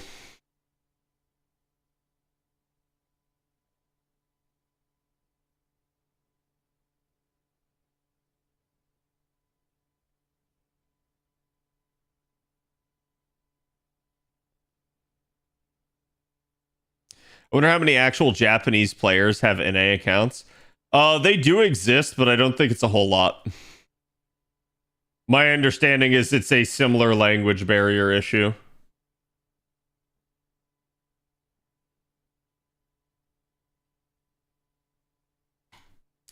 Yeah, the cards are not good for this. My brother's a newish player, and he recently asked me what coins were for while on a call. The long sigh I let out before beginning to explain was comical. So coins in and of themselves are actually really good and really useful. The issue at play is obviously how you get them, right?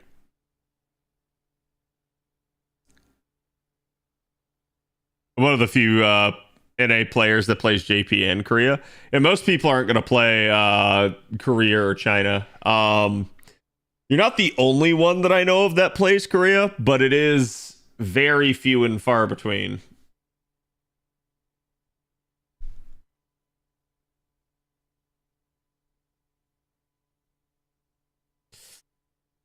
I gotta think about how to handle this.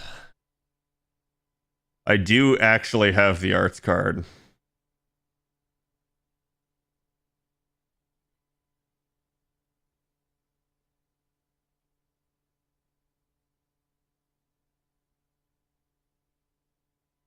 So here's the conundrum. I can pop this, and that'll be enough charge. And then I will end up getting the arts card off, but I'll only refund at best like 50%. If I pop this and this, I kill the Orochi with the NP, and I don't get the card at all. There's just no winning.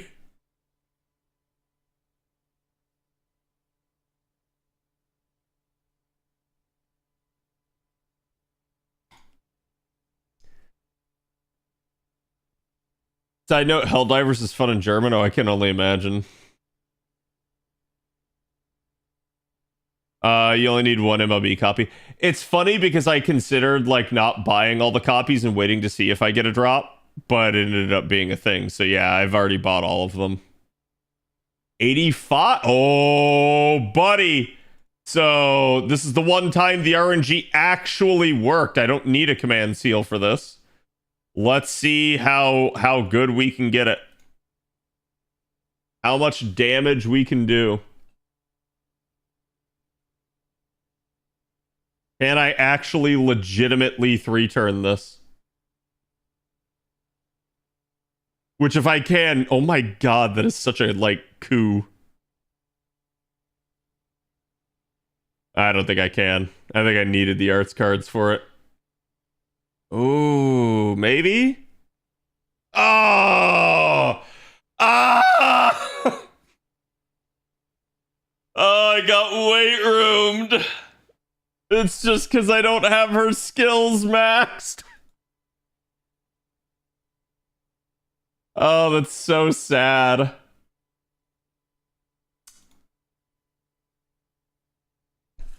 Still, though, like, you guys gotta admit, what?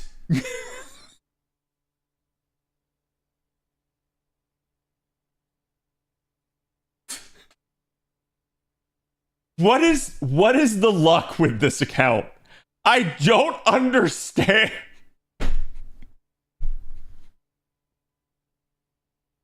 Just back to back. But like, no, you guys gotta admit, that's pretty impressive considering this account, okay? This account is still not really capable of these things. And yet it's managing to make do.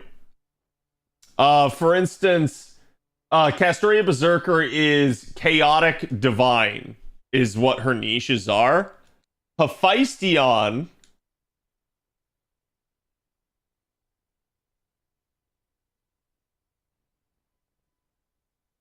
is neutral balanced and not divine. So Hephaestion does not give me damage bonus. That's really, really solid results, all things considered. Like, I am so lucky to have that kind of be capable.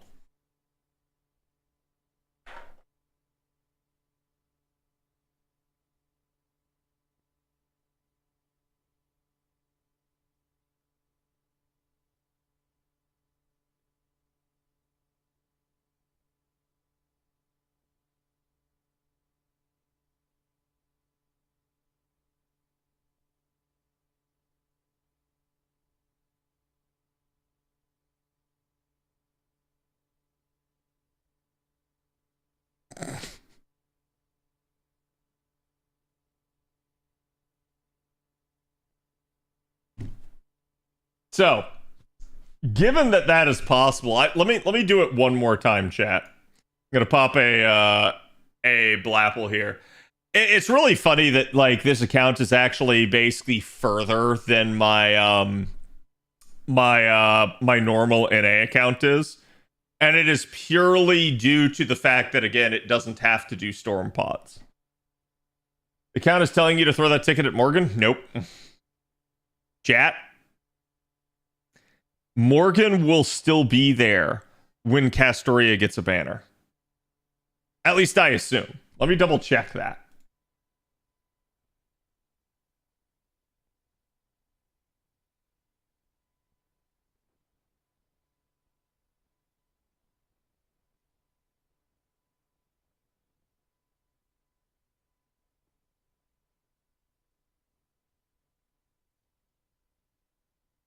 Yes.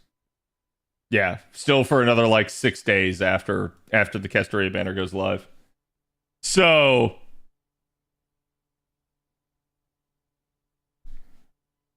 not like a major concern. And I will say Morgan's like on the list of like, hey, this would be a good unit to acquire. But I think like I really need to consider who to roll on after Castoria.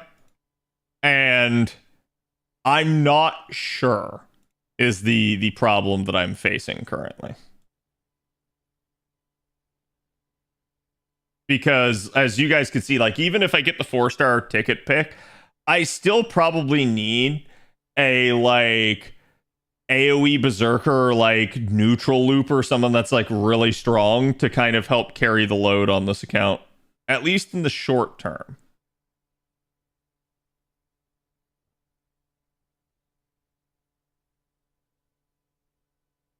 Ooh, this is actually a really good card result here, turn 1. Koyan is at New Year's? Yeah. Koyan's at New Year's, but like the sad part was having to delay and not roll on Summer Ibuki. That would have been like if I were a quote unquote whale on this account, I would have simply gone straight from Proto Merlin into Summer Ibuki and also grabbed Scotty Summer. And this account would be so disgustingly good already. It would be like just a foregone conclusion. I basically would have been like, oh, I can farm just about everything. I've pretty much won the game.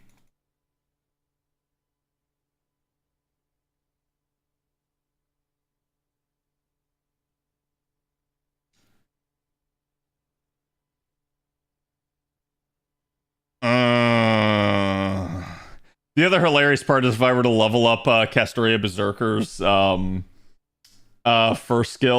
third skill, she would probably just kill the Orochi out right here, and then I wouldn't get the extra refund. So this is only kind of working because I'm just weak enough to not kill right here. Just barely weak enough. Oh, beautiful. Beautiful refund. Hell yes.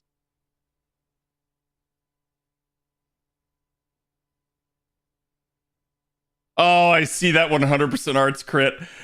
Come to Papa, baby. I have not gotten this good of RNG yet. I'm actually gonna pre-card since I don't have the Mighty Chain.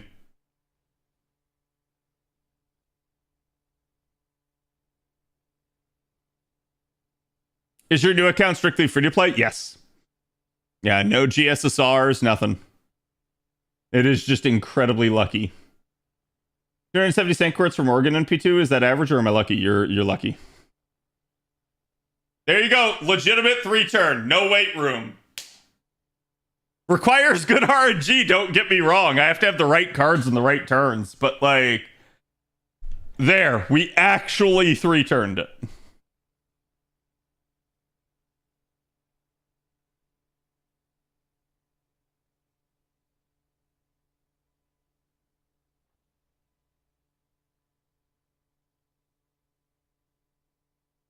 Got Ryder Mordred? Nice. Ryder Mordred's one of the ones I'm considering. So I delayed my ticket pull on this account because I said, we have to roll a Castoria. And someone in chat brought that up. They're like, wouldn't it be smarter to wait and see what you get? And I'm like, you're not wrong. So it's like, yeah, that is what I actually need to do. That is how I need to play the game. Wait, did I do my FP roll?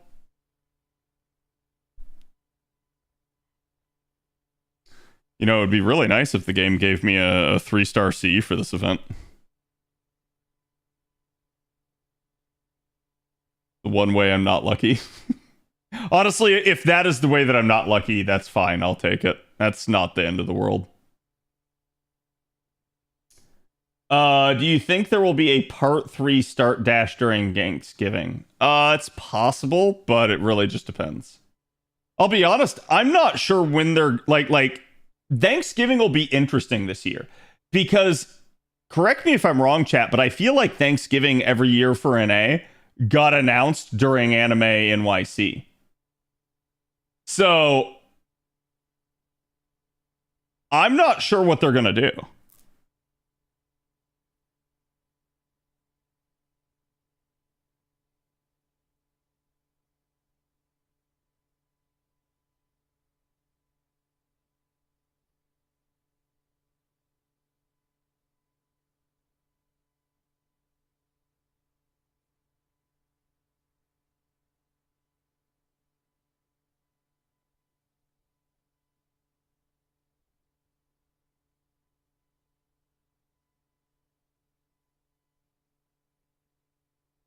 Bicorn horns.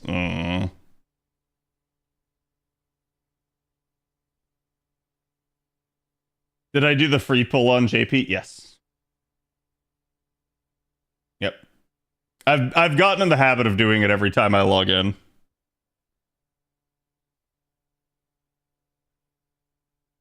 Damn that Artoria pick. Yep. Type in !art and you will get the link. I always update the sauce for you guys. Ooh, yes. 10 more quartz. Come to Papa.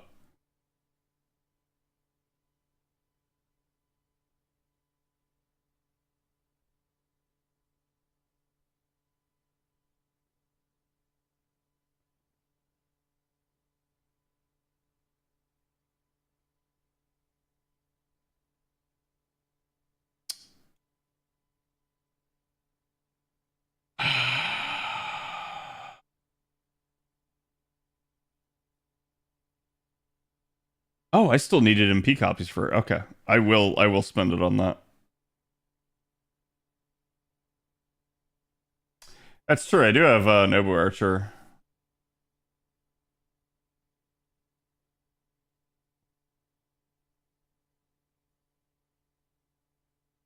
Samba Ketz is not bad. She's not particularly good, but she's not bad. Like, she's a unit that I really wish had some form of charge.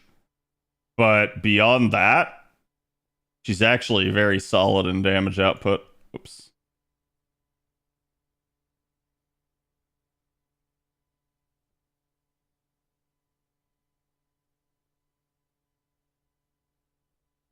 Time to do some account maintenance, chat. Actually, yeah, who else needs to be combined?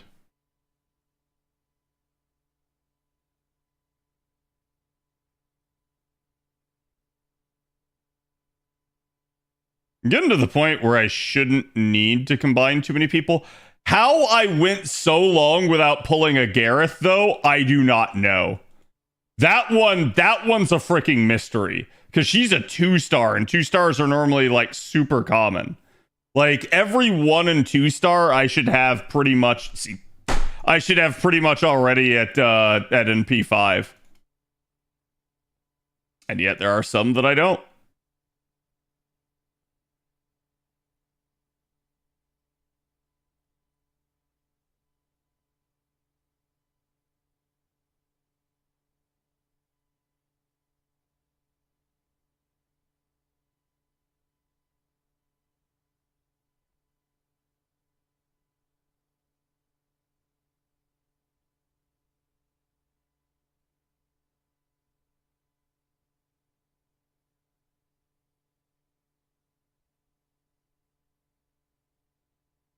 I think it's everyone.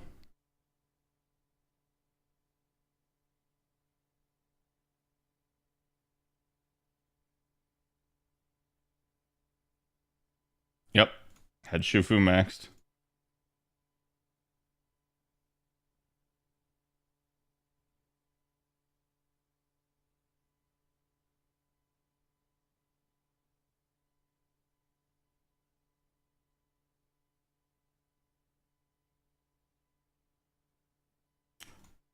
Switch it over to Servant.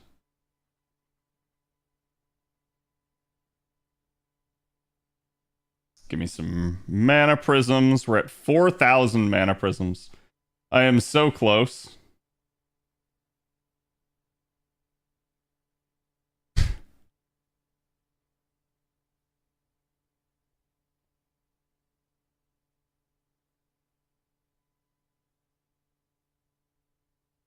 The question is, do I buy President Ocean or not?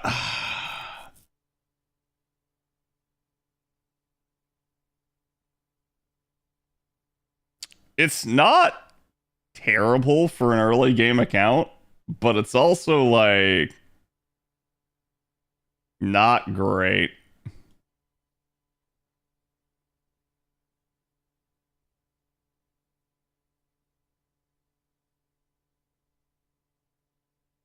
I did, like, if they were free, I unlocked them. Detective Holmes is actually not a bad early purchase. Because it's split.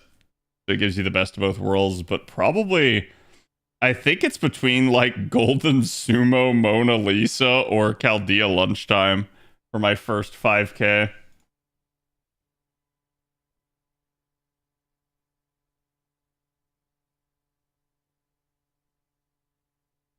I bought it for the art, not the effect. That's an expensive amount of mana prisms.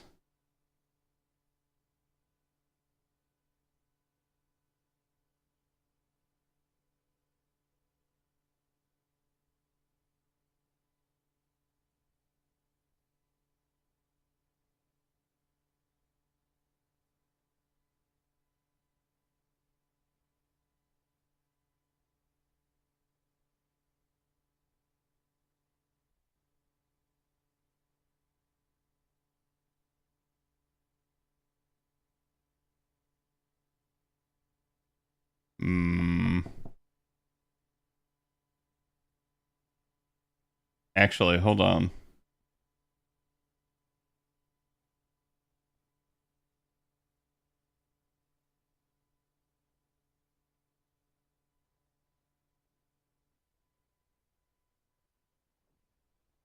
Let me look at Castoria's mats real fast.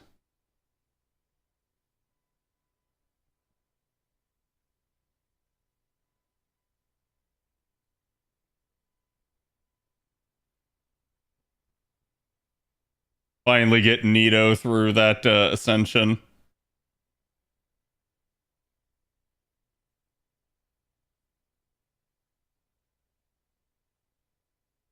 Those chains are just an issue. But I'd rather at least get Nito to 80. That is one of the big ways that she's been held back.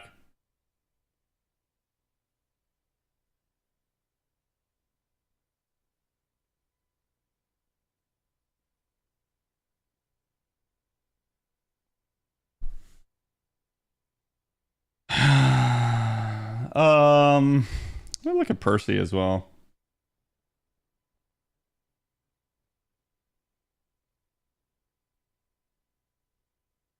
Sending him's not too bad. Does take a bit of night metals and proof of the hero, but yeah.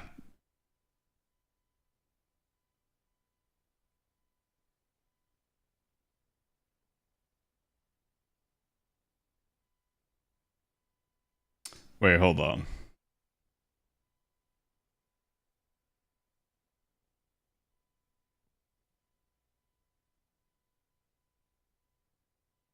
I'll use same class 4 stars, but I'm not going to use the 5 stars on her. I'm going to save those for Castoria.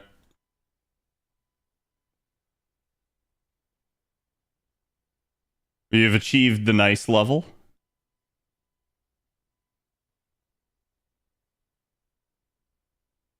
I regretted Mona Lisa since I didn't end up using it very much. Most times ended up getting more QP than I needed from lotteries.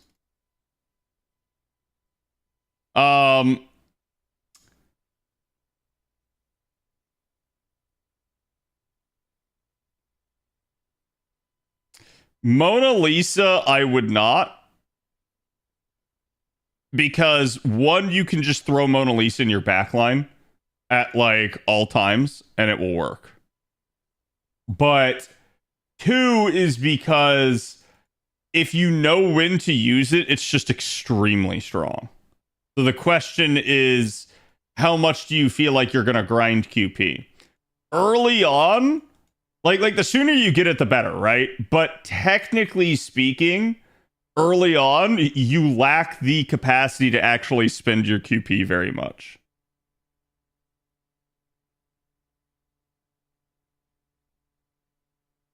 That final Ascension art is still just, Nito Chris should be more popular.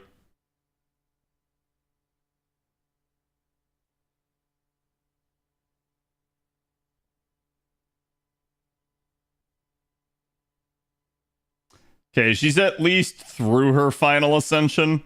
I'll hold off for right now. But that is another huge, like, increase. How am I doing on caster stuff? I need way too many seeds, dude. I think this account already needs something on the order of, like, 200 seeds. Which is just fucking nuts. Like, it's just actually crazy the amount of seeds I need because of crap like this. And then also the fact that I'm going to end up with Castoria coming.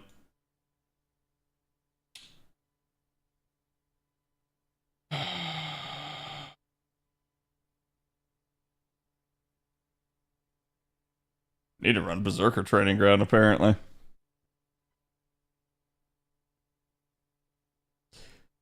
I rarely do treasure vaults unless it's for a mission. Yeah, but I mean, you also have, like... Don't you have, like, every unit in the game, Deontay? Like, you're at a point where when you're at that extent, of course you don't need to do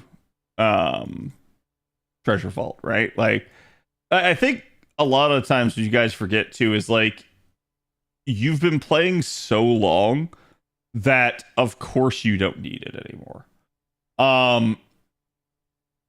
Meanwhile, there are still people that I see regularly that just sit there and like complain about QP. Like, if we are 3 months out from the last lotto, there are people complaining already about QP. Hell, I've seen people a day after a lotto complaining about QP. Being like, yeah, I already opened all my boxes. I still need more. So it is what it is. I'm in QP hell right now. Yeah.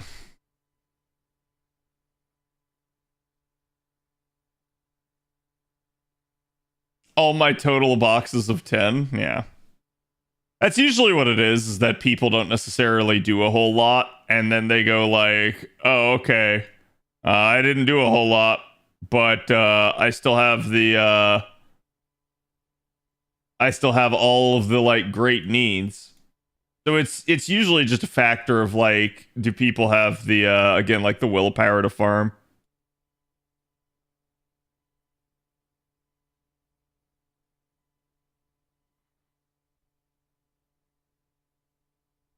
Doing pretty good, Cal. How are you doing?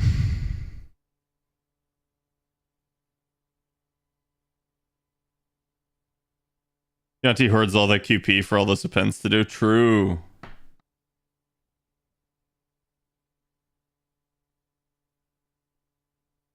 Given how easy it is to spend 1 billion QP or so in an afternoon on skills. Yep. Oh, it's easy to see why people need it. But that's why, like, I have to remind you guys sometimes, at least like some of the more veteran ones of you guys, that it's like, hey, this is a thing. Is it just 3 out of 3, or am I going to end up with Lamu replacement?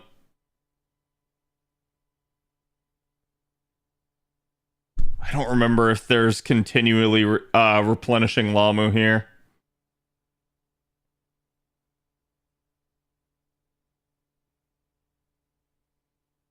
But all except the middle are dead, and now we kill the middle one.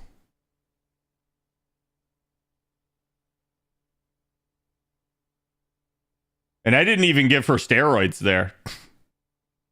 Like, I did her own power.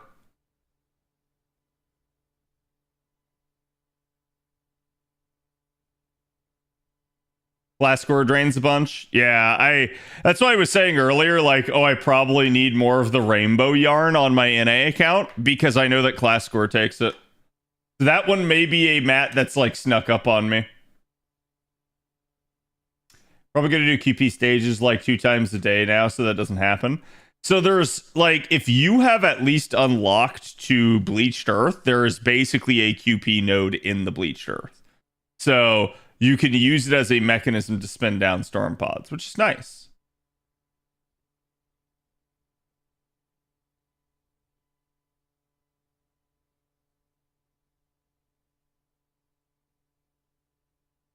Is Salter good at NP1? Yes, but... Yes, she's really good. However, you will need to kind of jump through some hoops to get her a pin for her mana loading if you want to do the whole Black Grail looping thing with her. But is she good at MP1? Yes, even at MP1. She's ridiculously good. I smell a rat here.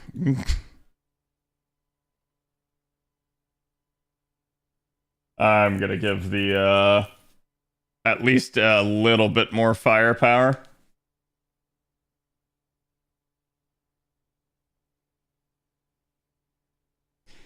There's a cap increase to 10 billion at some point. I'm not sure when. That just happened at 10th Annie. Or wait, was it 10th Annie or was it right before?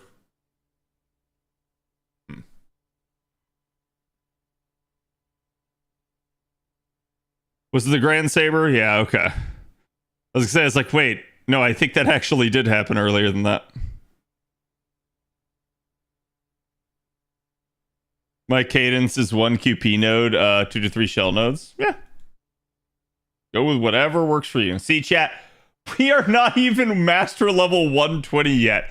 And I am already capable of 3-turning a 90 plus plus. We haven't even finished part 1 of the story yet, and I can 3-turn a 90 plus plus.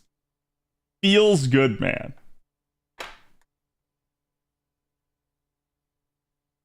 Insane. Actually kind of insane. Like, the more I'm thinking about it, the more I'm like, I should not be capable of doing this.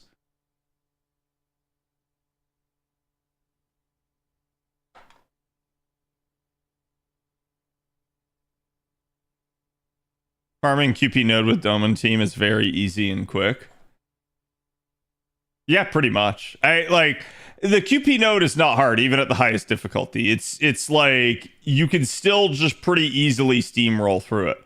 And that's why, like I say, usually things like QP, Embers, like it's not super hard nowadays compared to, say, for instance, the way it was back in the day before we had the extreme variant of nodes.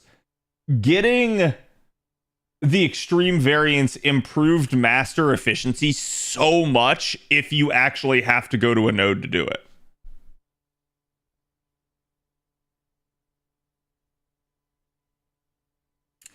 All right, 7 enemies here. So this one, we are not going to pop everything.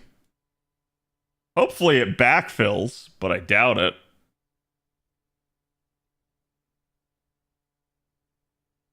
Hey, what's up, Avalon?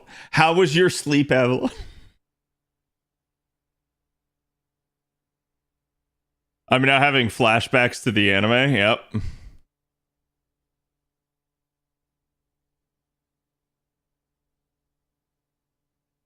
you have Nito or Doman, you have a pretty easy time to 6C the OC QP node. Yeah, you could death proc a lot of stuff.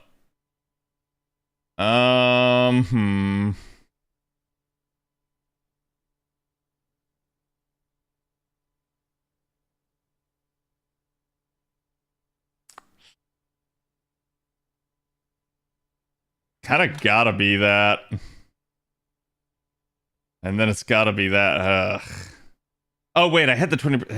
I could have gotten away with it. Crap.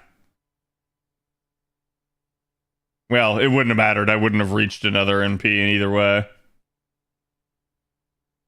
So I'm just gonna have to hope I have Artoria cards. I can't grind most of the end of the year lotteries hard, more or less, because I'm working like 80 to 100-hour weeks. Are you retail? Yeah. Like, no, don't get me wrong. I totally understand why people can't go harder in a lotto. It's just usually that is why I'll end up saying, like, okay, like, this is the issue.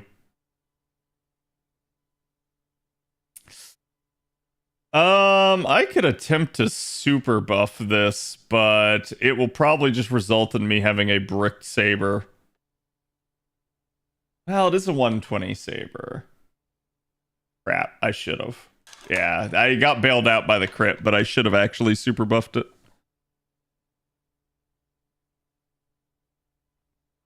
Some years I'm well and truly in QP hell, and some I'm doing all right. Yep. It really just depends. Temple of Time gonna get duded? Pretty much.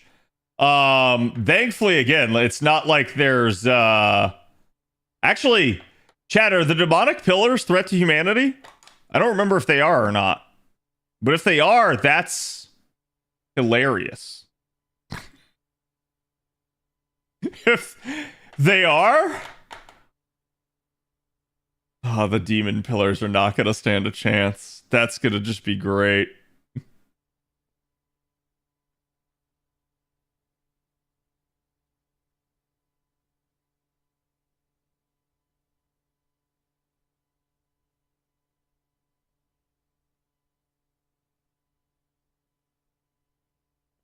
I actually think the OG Mystic Code is going to be the first one to 10, and then it's going to be very quickly followed by the Arts Mystic Code here. Retail hell be like, oh, trust me, I know. I have plenty of friends that work retail. Myself, I have never had to work retail, thankfully. That is probably one of the greatest blessings of my life. Because I hear the horror stories, and I can imagine, I'm a fairly empathetic person, so it's like, I totally get how, like, that is just a miserable thing to do all the time. Some days you're fine, other days it's probably just, like, the worst thing imaginable.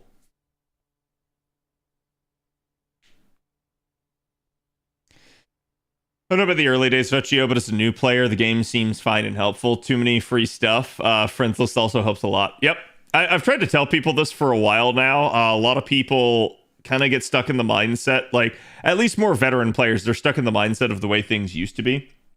Or you have players that are like ex-FGO players that they've quit long ago, and they don't have any idea how the game actually works now.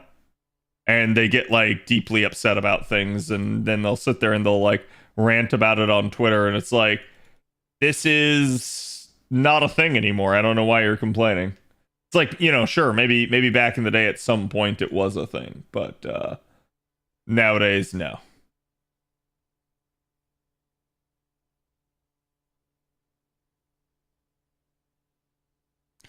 We're at the point in the story where Ushi and Siduri get done wrong. We're close to it.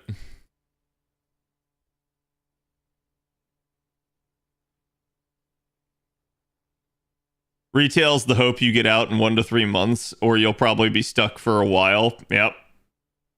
I think if you're in retail, you are either a very good people person or salesman, or you are probably miserable if you're not one of those two. And even if you are one of those two, you still might be miserable.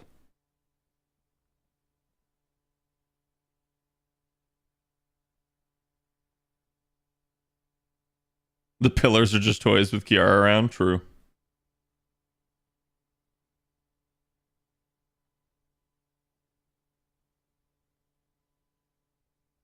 And here we're at. So I don't need to say much of anything, but if you've noticed, the map has changed. This, I remember when I was doing it on JP the first time, it was actually before it came out on an A, and I didn't read the story.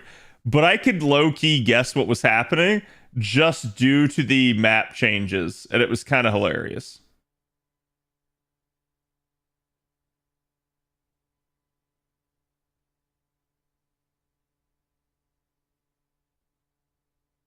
I could go with Muramasa. That is a strong salter there.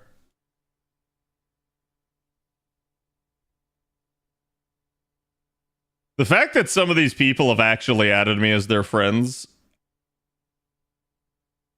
FGO people are good people sometimes. Because they have no reason to actually do that. And it's so nice of them to do so.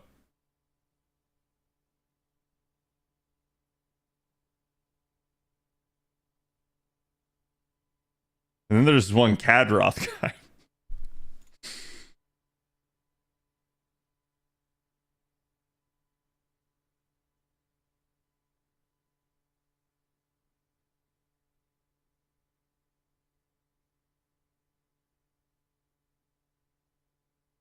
Not another Gulf oil spill? Yes.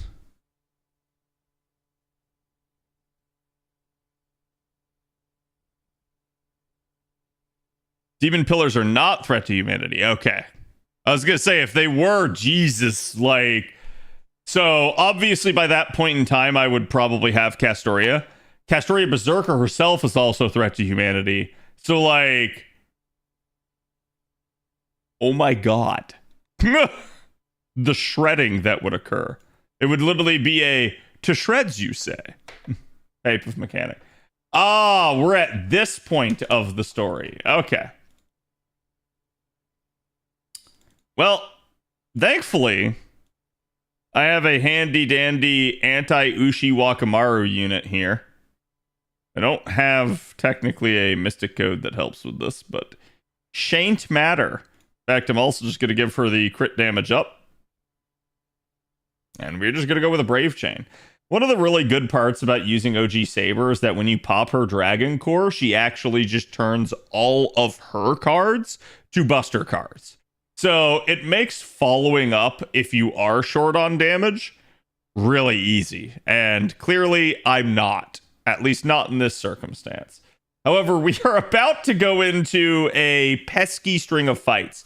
I would say this is where, quote unquote, the gimmicks kind of start to happen in Babylonia.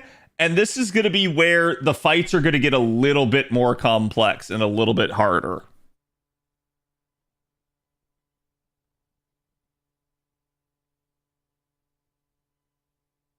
Now, if you're paying attention to the story, you'll get a whole lot of hints.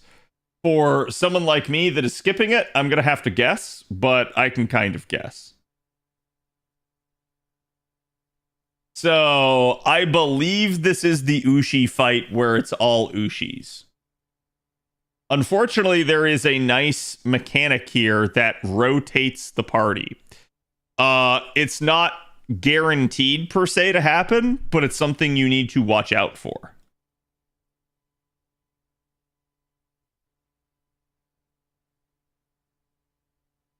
I think doing the exact same thing I have been doing works out really well.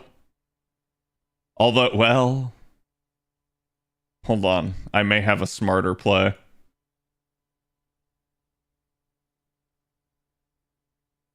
I have a smarter play.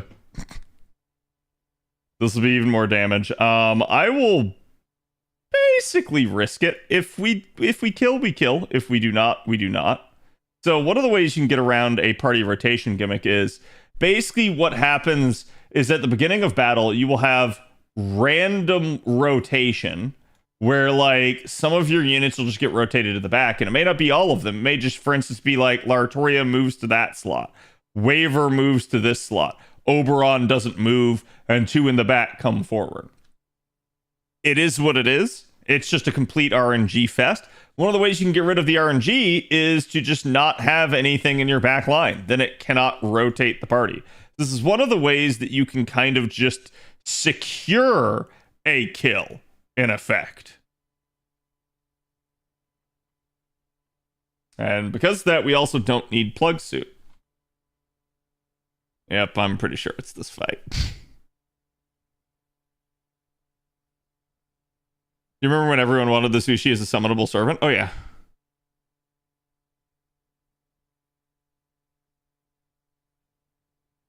Who here remembers the gimmick nodes being difficult? They kind of are. Okay, that is less than ideal because there are 6. I thought I remembered there only being 3, but oh, I may be thinking of the Benkei fight, so I'm actually a little bit too soon on this mechanic. Well, we will try our best either way. My Lartoria should be plenty strong enough to kill. The issue is going to be functionally refund here. But unfortunately, I got all of Lartoria's cards on this turn.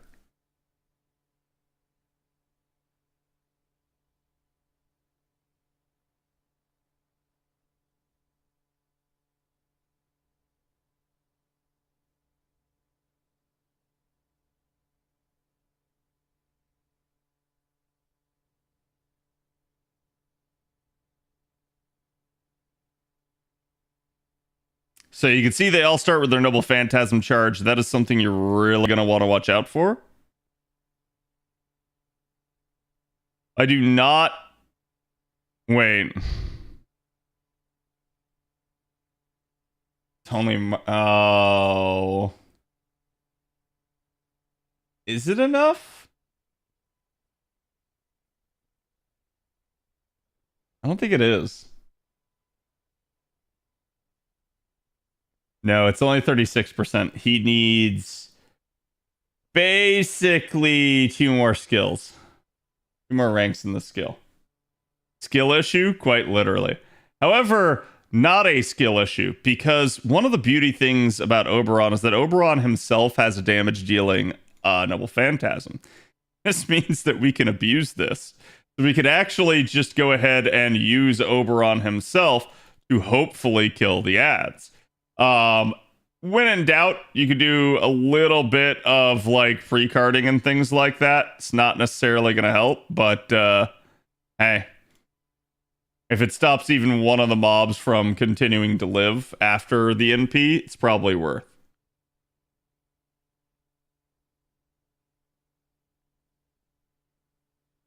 Wonder if this was the inspiration for Tyra. Probably to an extent. I'd be terrified to see a EX rank Dragon Core.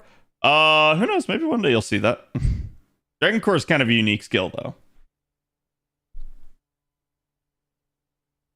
There you go. Still worked. Got the job done, and that is a beautiful amount of dust. That makes Avalon drool. Yes. But that is again one of the benefits of doing story is you are going to just get actual materials from doing it.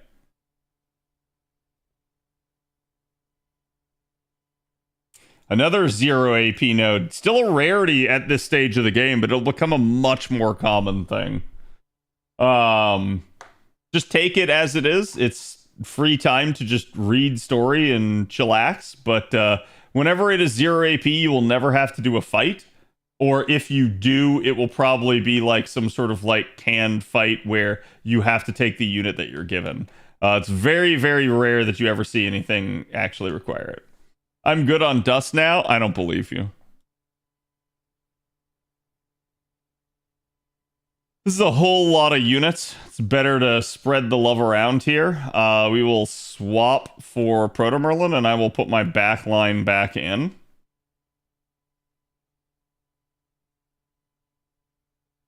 Because the fights are getting at least a smidge harder, it is a good idea for me to continue to run a proper backline. I will continue at least to bond, though.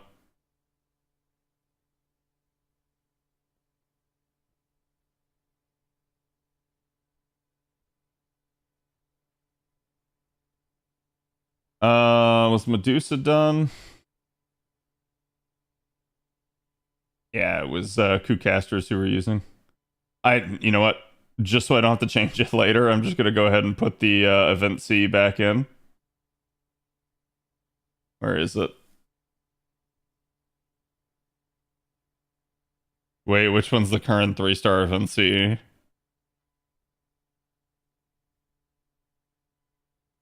This one.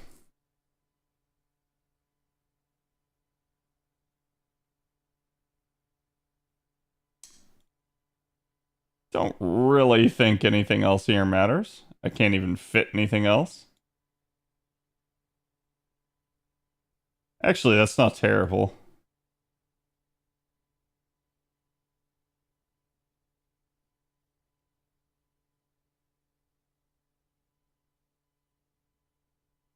I'll remove that for right now. Actually, no, I'll leave that in. And what I'll do is I'll just start bonding some of the like 2 stars and lower.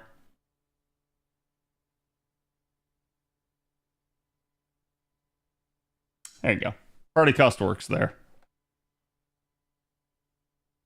Switch over to the Arts MC is a little bit... See, this is why you want to like have multiple party setups and don't do what I did. Because you end up spending a lot of your time rebuilding party comps and it gets really annoying. I swear to God if this is the actual RNG one though. It shouldn't be, but it might be.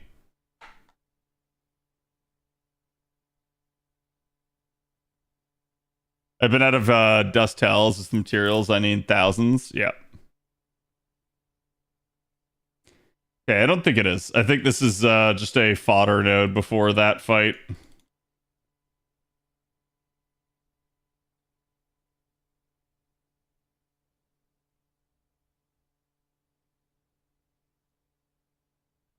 Dust node with 2 MLB Dust Cs. Yep. Yeah, I mean, if you can get a friend to put up an MLB Dust C for you, that's really nice. I think that's one of the issues that you run into is not not seeing the advanced quest CEs up very often, and when they are, they're somewhat RNG. Ooh, what is this?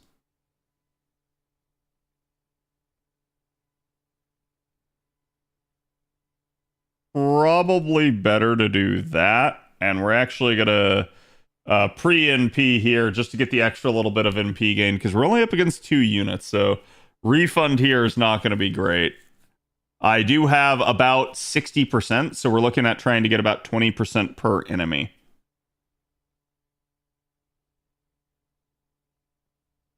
Actually, technically not true. I have another 20% from the Mystic Hood, so the loop will be fine here. And again, this is one of the things where, like, having a unit that has charge versus having a unit that necessarily has, like, a lot of refund, it just works out so much to your advantage. So, technically, we would not have hit that 40% mark that I was looking for. It didn't matter. You can see, I have enough right there and right there, and still had 10% spare. And say goodbye to the Lamu.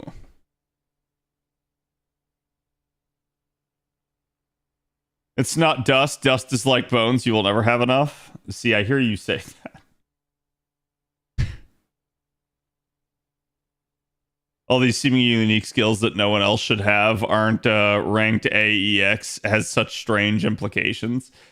Yeah, I think it's because, like, so for instance, in Artoria's case, she's not actually a dragon, right? She has a dragon's core, don't get me wrong, but a dragon with a dragon's core would be EX, right? I guess is the idea behind her. Not even EX, I guess. Remember, the way that things work in, like, the Fate verse in terms of scaling is, like, A+ is technically the best. EX just means it's unique. So technically a, like, EX rank Dragon Core would be a unique variant of Dragon Core. Oh boy, I sure do love a question mark fight. I believe this is our Benkei fight. I have a sneaking suspicion this is our Benkei fight.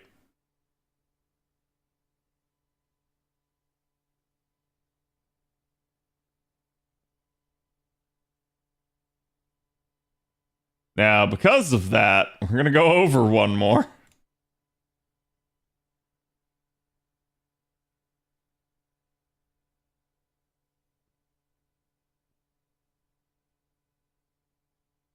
I don't really care that they have charge Cs, but whatever. It is a good idea to have Castoria on the back line for this. I will probably remove the other two. Well... Oh, wait, yeah, it is a Lancer, so I shouldn't use Artoria. Should actually go back to the drawing board and use OG Artoria instead of Lartoria.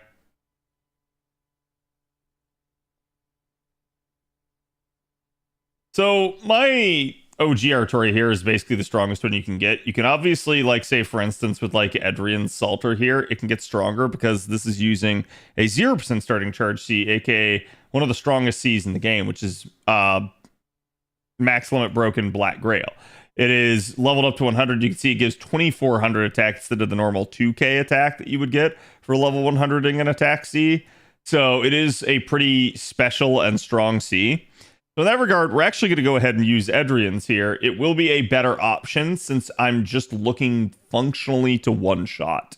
That is the big problem with this fight, is not only the rotational gimmick that occurs, but also your desire to one-shot, because what will happen is Benkei will create clones of himself. So it will get to be kind of annoying in that regard.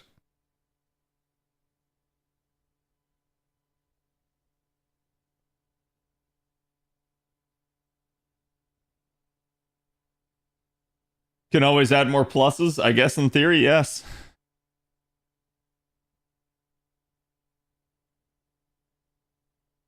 Thank God Creamhild needs 30k to reach Bond 3. You're fine. Oh no, it's not the one I'm thinking of. Okay, so it's still not. I keep guessing wrong. I'm way too early for the Benkei fight, I guess.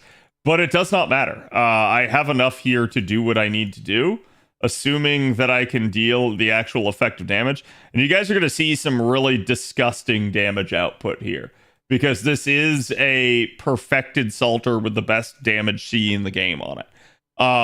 Mine is not running the best CE in the game for it, simply due to accessibility for like other players that want to use the unit. Because it requires, if you're going to use Black Grail and take it as a sport, in order to make Salter loop, you're going to be required to have something like all of the supports, including a double Korean Skya setup. That's not going to be ideal because you will then need to have your own Salter. So putting a Black Grail and Salter can definitely work. You can definitely do damage like that. But one of the reasons that I don't have the Black Grail on my Artoria is because it will at least allow her to still 3-turn, assuming people need the capability to take a unit that doesn't have 0% starting charge. So like instead you have some starting charge. So that'll actually work out to her advantage at that point, but it is rare. Can't believe Benkei got corrupted. Yep. So that was Tiamat.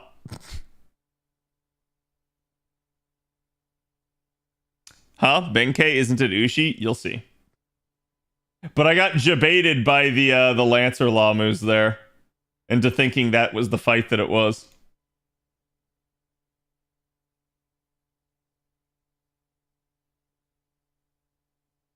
Pretty sure Benkei fight was in arcade? No. No, Benkei fight was not in arcade.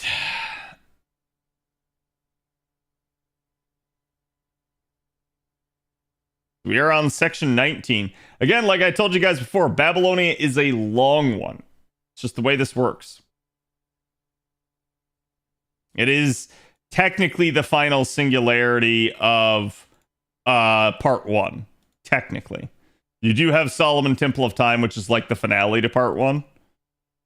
But there's a reason that this is more.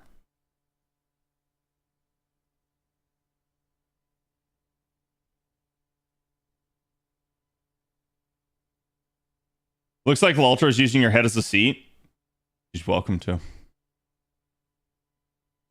You can see the section 20 here is a little bit longer. Get used to this sort of thing, especially at the end of chapters. You start to see really, really long segments where there are a ton of things.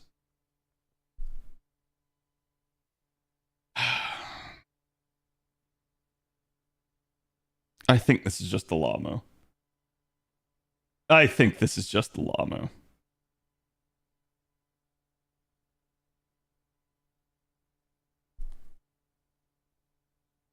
Wait. This isn't the Death Proc one, is it? Well, I'll find out when I stumble across it. There is a Death Proc battle at some point in this as well, but I don't think that's yet. I think that's one of the latter ones.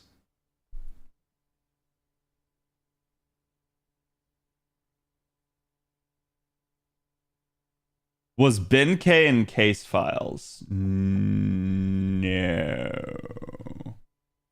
Okay, it's definitely Llama, but there's 5. So that could that could leave me in a weird spot here. It's actually just straight up try to card one of the Lamu down without starting all of our buffs. Okay, that's gonna backfill. We got a defense down. And a little bit spicier health value there. HP loss per turn. Great. So there are mechanics. And keep in mind that mud mechanic that you saw there that went by and gave you HP loss, that is a continually occurring mechanic. So keep in mind that that will be something that you will see again across these fights. Come on, crit. That means I got to go another turn here before starting the loop.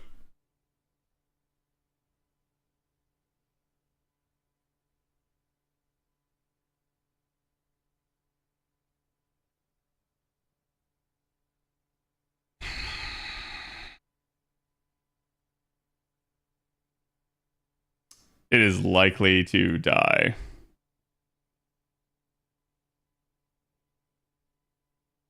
I'll sacrifice 10% of my charge.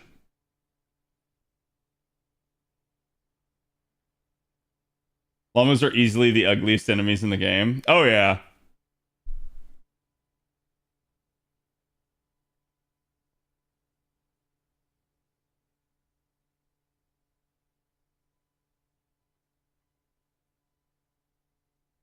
Kill that one at least. Good lord. This Lamu, it's just the way the cards basically worked out. I ended up not really getting effective damage on the second Lamu, which is just kind of, sometimes it has to happen that way.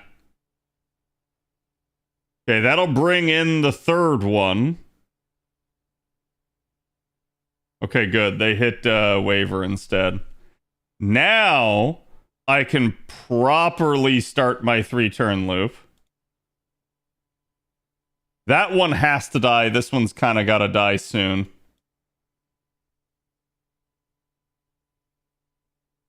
But what this effectively did is this made me more sure that I would complete a like sequence here to end the fight, because I don't know if I'll need 2 waves of NPs in the second battle as well. Oh, I'm so glad I split my cards. The fact that she didn't kill there is kind of wild. They must not be Earth attribute, which is also kind of wild. Okay, it's just one enemy, so I could have just kind of gone with this. I'm also just going to go ahead and invuln just to be on the safe side because I don't want to lose Lady Avalon. And we'll go with it like that.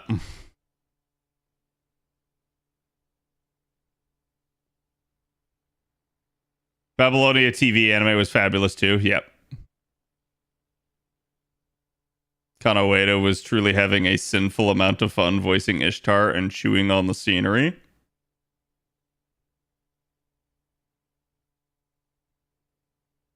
Activate Avalon skill, return to Ascension 1. Sure. Oh my god, more dust. Lamus are sky. That's kind of wild.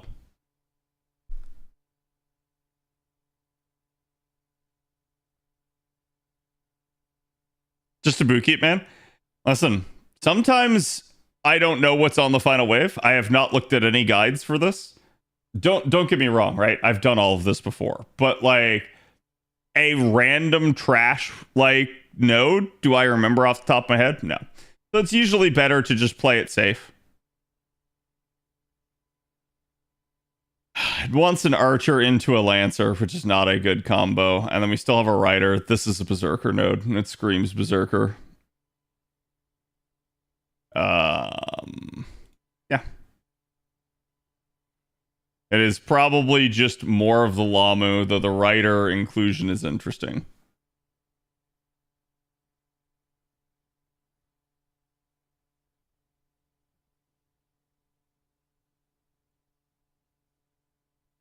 Tiamat Sky, they come from Mama, yeah. And that is the actual justification for it, but sometimes it be what it be.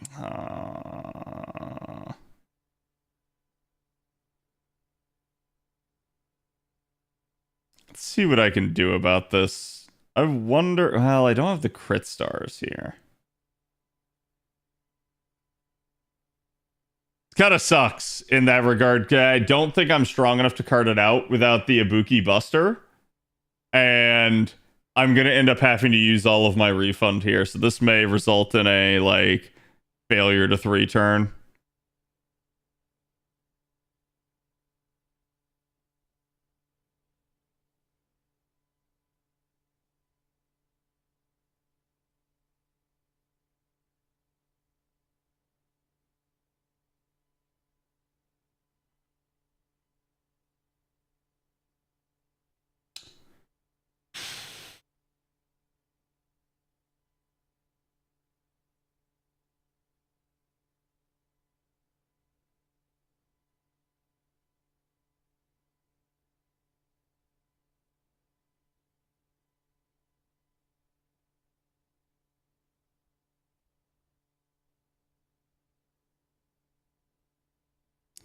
The time to worry is when Merlin starts showing up as a story support. He already has. Babylonia anime lets you see MASH in a whole new light. You mean from behind? That is, in a weird way, I guess that is like one of the issues with FGO is you never get to see the backside of characters, really. Like, yeah, I guess you get like the side profile, but like, because it is a sprite-based game, unless the artwork shows it to you, there you go. So I just didn't even have the damage here anyways. It ends up becoming a problem.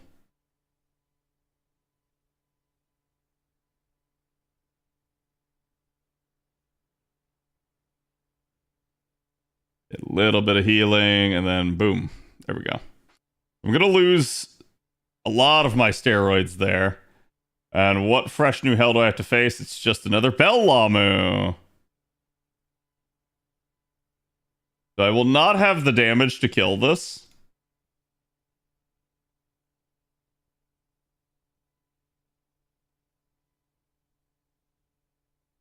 Yeah, I think we go with the triple arch chain, and we basically just try to get Proto Merlin to an NP, because again, she's going to be healing me. She's going to be keeping me up through this. It shouldn't take too long, but you could see we're definitely not at like peak damage capacity.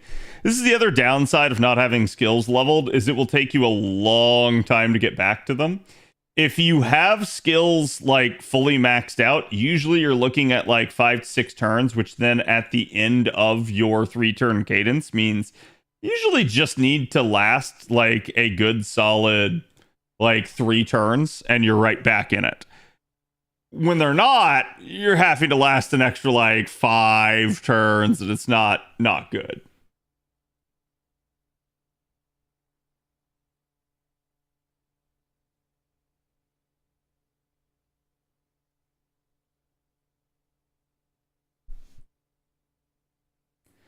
Later, King. Have a good one.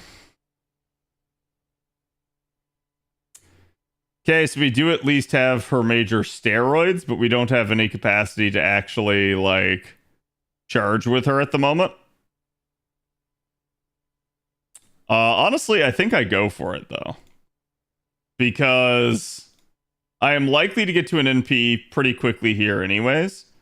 And we do at least have a Brave Chain for Ibuki. So this is going to deal a lot of damage. And if I get a lucky Buster crit on that 3rd slot, it'll kill. So there you go. Sometimes it happens. Sometimes it doesn't. At least we got a Lanugo for that.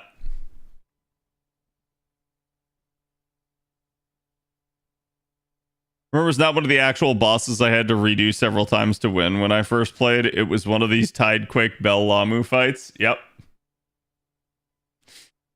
Yep.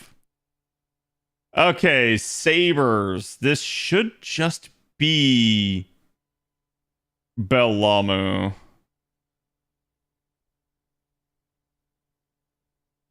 I don't know if it's one or if it's multiple. So when in doubt, we're going to take Des Oceans de Alegres, aka Jarcher. Summer John Archer is a really fantastic looper. Her only issue is overall damage output. Mine's a really strong one, so I won't have that problem per se. But if you're looking to get a Jarcher of your own, NP1 can definitely struggle for damage output purposes at times. And of course, it's a single Lamu. Don't you dare Quake. Oh, no. Okay, so this is the Quake mechanic we were talking about. It just happens. Ironically enough, they low-key, like, screwed themselves because they gave me Castoria Berserker on the back line here.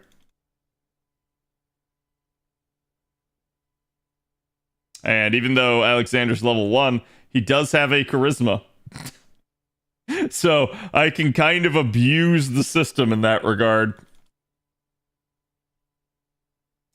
It's not the most ideal output, but the game actually low-key kind of saved me from myself. Level 1 Georgios, let's go. Yep. Summer Ludicrous Final Centaur, make sure we get plenty of that angle. Oh yeah. I think like that is something that is missing though from like not having 3D sprites, is that you don't get to see the totality of the design. However, like for instance, if we were to look at like Arcade's 3D designs, some of them look really bad. It's just one of the downsides to 3D is like things like anime that were designed for a 2D medium don't translate as well into 3D. I'm not going to say you can't have attractive looking 3D characters. I do believe you can. For instance, if we look at like honestly, if you look at like say something like Girls Frontline 2, right? Like the characters there are really well done design wise.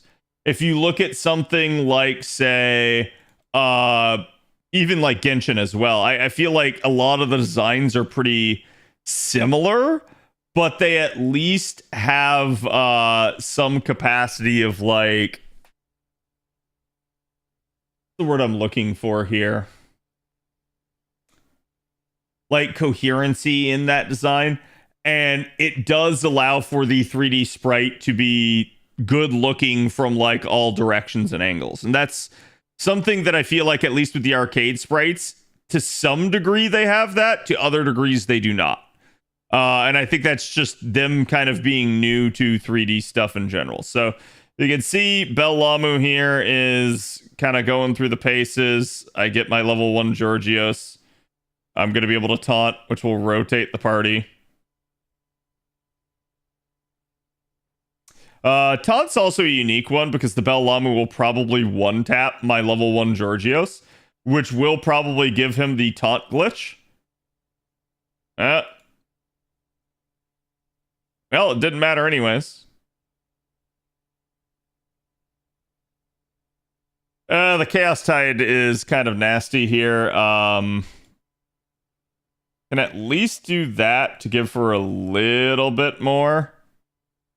And evade with her to kind of keep her up for a bit.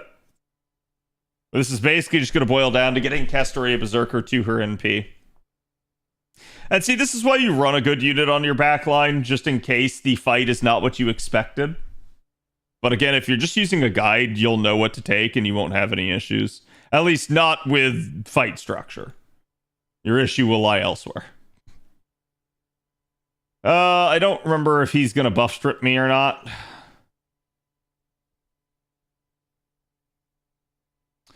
I'm going to take both of these. I probably shouldn't. This could result in Castoria Berserker dying, but it is what it is. I still have Jarcher on the back line, so. Both of my low star units are dead, though.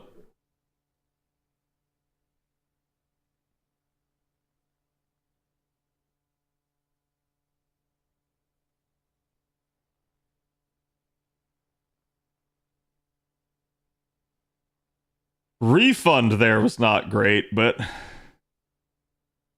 of course he went right after, and he put an arts down on her. Oh, that is so bad. I have no play here. This is the turn that we protect Castoria on.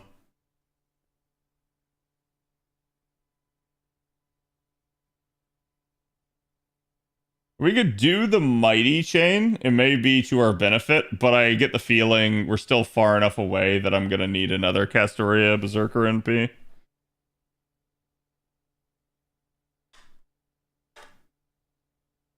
This one took way longer. If I had just taken my Squirtoria, I would have laughed at this fight.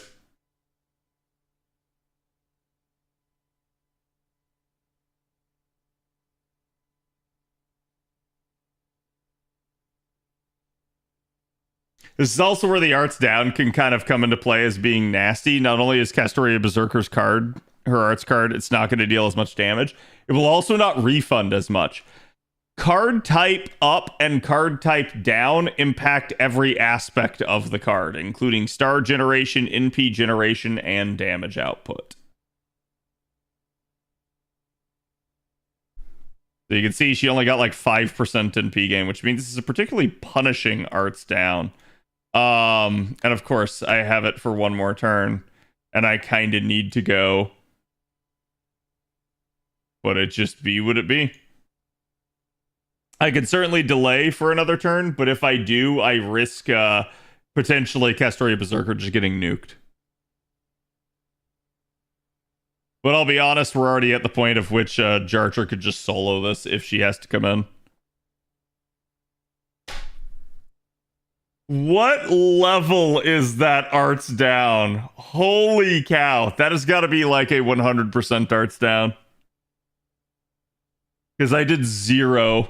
And there you go. If I hadn't done it, she would just be dead. She's pretty much dead anyways.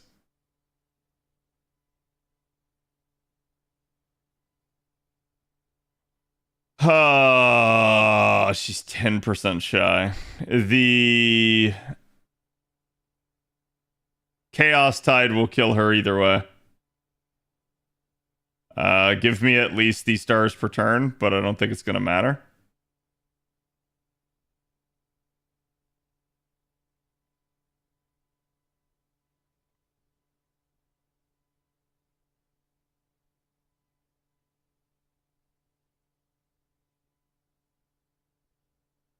See if we can get a stun off.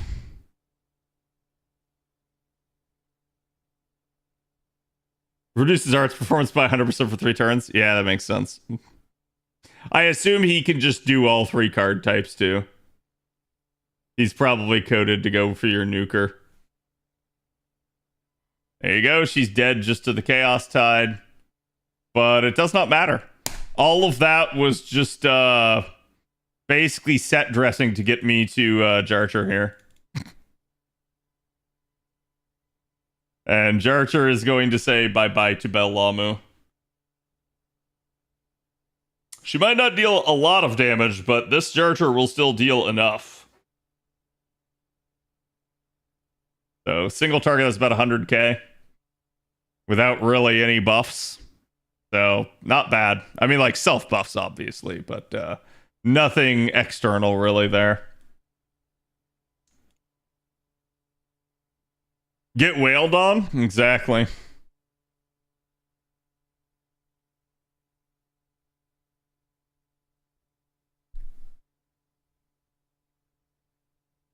I probably should have given up on that fight and gone back and redid it. Oh, question mark.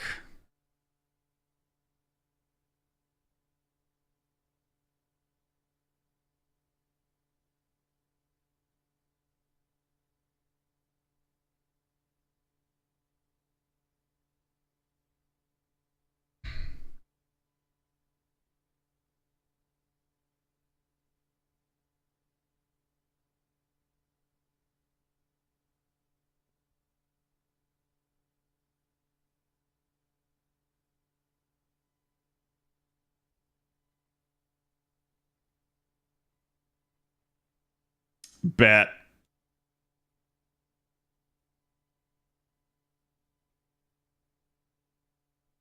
Let's see who's stronger. Chaos Tides, Earthquakes, and a question mark enemy, or one bunny.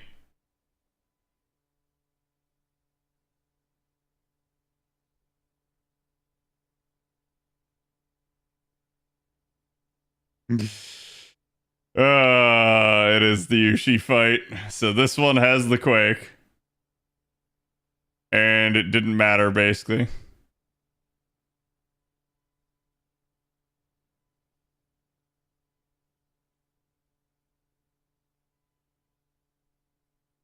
I don't think I can nuke her. This didn't set this up properly.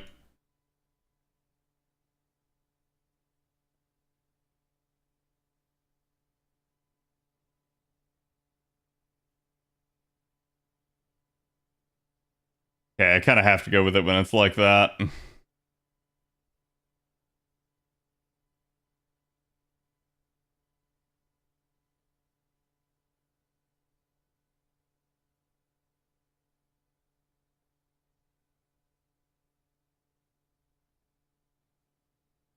So basically, that had the Da Vinci Code, which gave me NP damage up.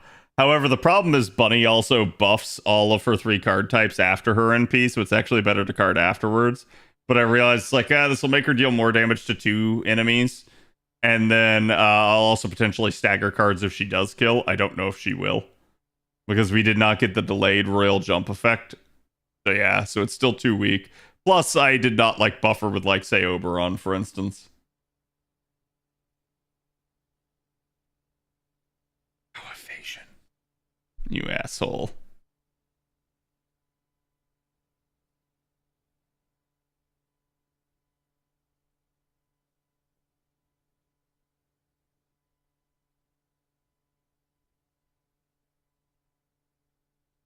Okay, let's try out crit damage. Bunny do be critting, though.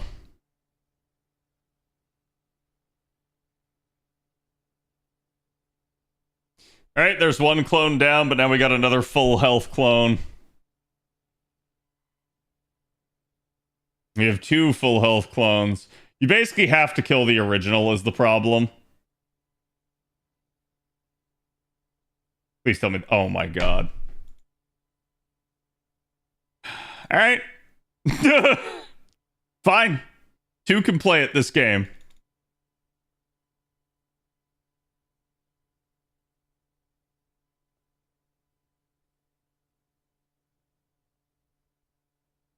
Muddy Ushi, yeah.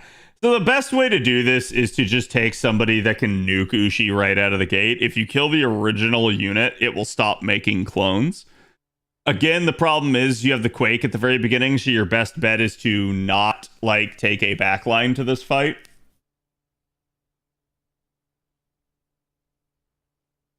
Maybe I was thinking of Arcade. I could have sworn there's Benkei here, though.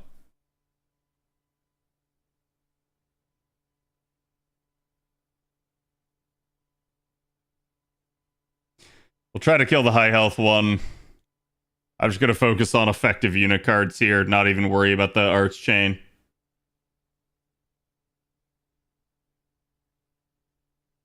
And I'll be honest with you, a little bit, I'm not even really taking this that seriously. That's one of the reasons why I took Bunny in here. Is because I wasn't sure what this fight was. And so I did not take something that was, like, optimized. Yeah, that one dodged, but whatever.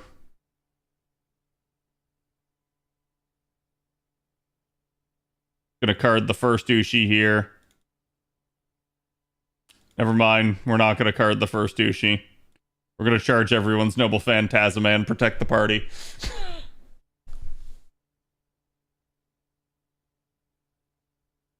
So, when in doubt, Castoria Berserker, I think I've made the case for why I rolled her over potentially Oberon.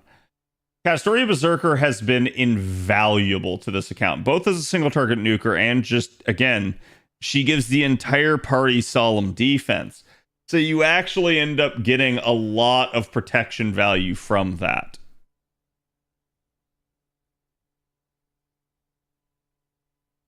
Get out of here, waiver cards. And then you know what? Bunny for the win. Hip Hop Anonymous. Big K shows up to stop Ushi, yeah.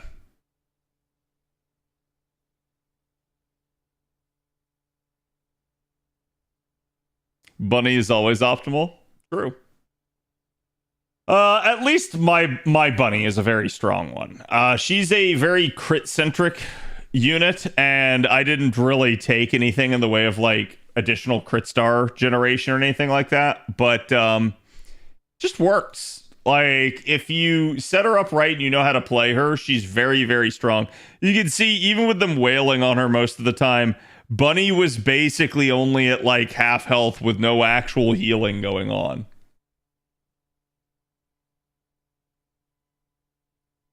And that was with a mechanic that was constantly draining her health. Okay.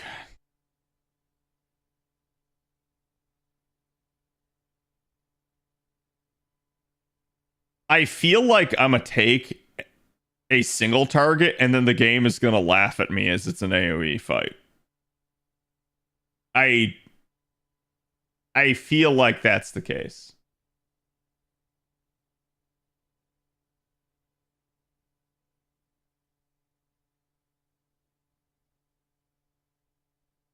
Based on the anime, wasn't Benkei always on our side?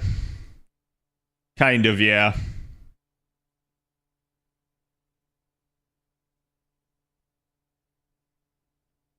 It was Case Files that switched the person. Oh, you're talking about the Case Files event. I thought somebody was asking me about the Case Files anime.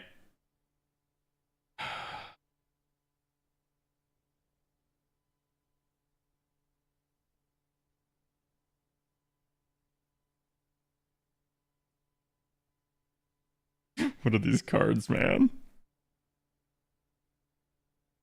So the Chaos Tide might at least kill Alexander. The Lamu will definitely kill Georgios.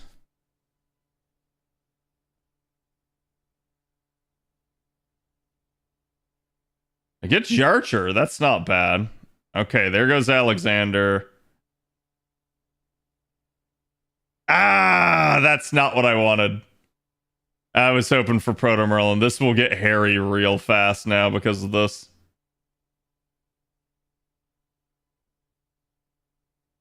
Okay, so both of them should be good at least.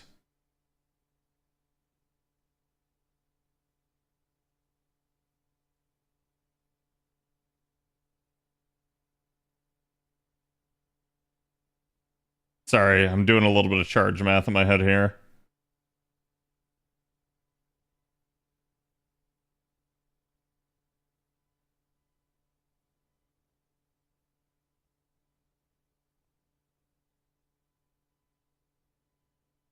There we go.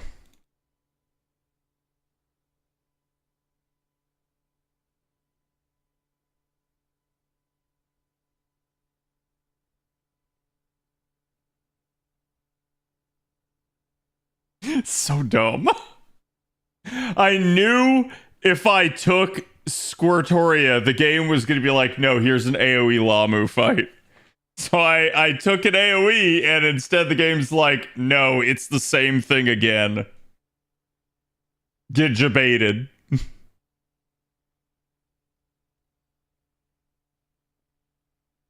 Okay.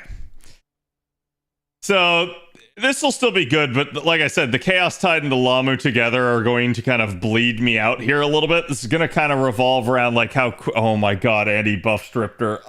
Dude. It's really just going to revolve around like how quickly can I get back to another NP. That is the make or break condition for this.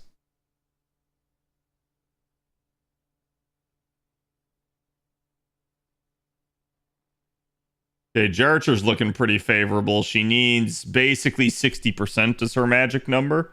Actually, hold on. I should have the Mystic Code effect. I do. Okay, so Jarcher can still NP. And she still has all of her stuff. So that is not bad.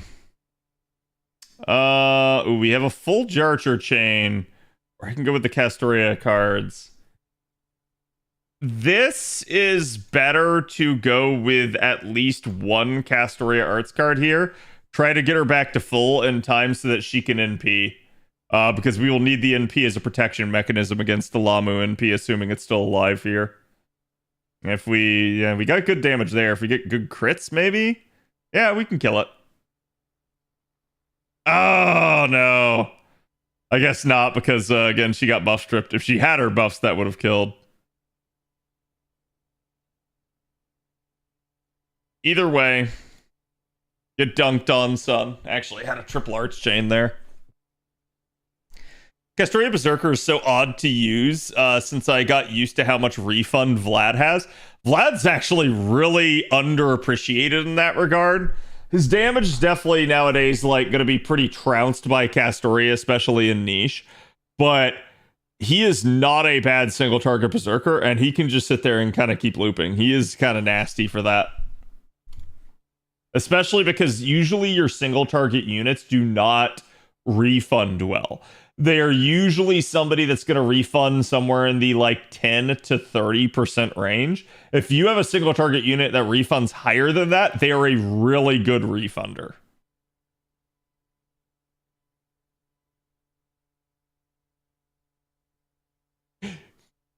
Fool me twice!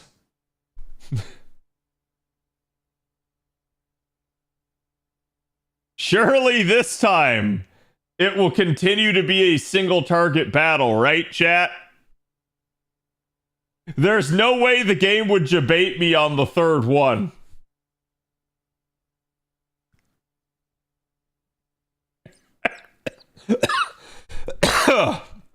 There's no way it would throw yet another. Oh my god, it debated me. I mean, at least it's split, so they're not as high health value, but like, also it did not do the earthquake on this third battle, so that is something else to make note of. But good lord. I'm gonna kill one of you dead. You go to hell and you die, Bel Lamu. Squirtoria will make solid work. A refund here will be good as well. I actually don't have a like stellar damage CE on her. This is more of a refund CE, but should still do the trick. Oh my god. I should have gone quick Buster and it would have killed. It's also because basically I did not have like the attack ups on her. This, on the other hand, should. Because this Bel Lamu has a whole lot less health. So this one probably just dies outright, especially with the attack ups now. And the other one just gets carded to death. So still a 2-turn, either way, no matter what I did. But funny regardless. And again, behold Squirtoria refund. This is one of the reasons why she is just so damn good, on top of having the ability to drain her enemies. She is somebody that could just sit there and keep kind of looping and looping and looping and depriving an enemy of its noble phantasm. Assuming you play her right. It's getting close to the death proc node. I was gonna say, I imagine I am now.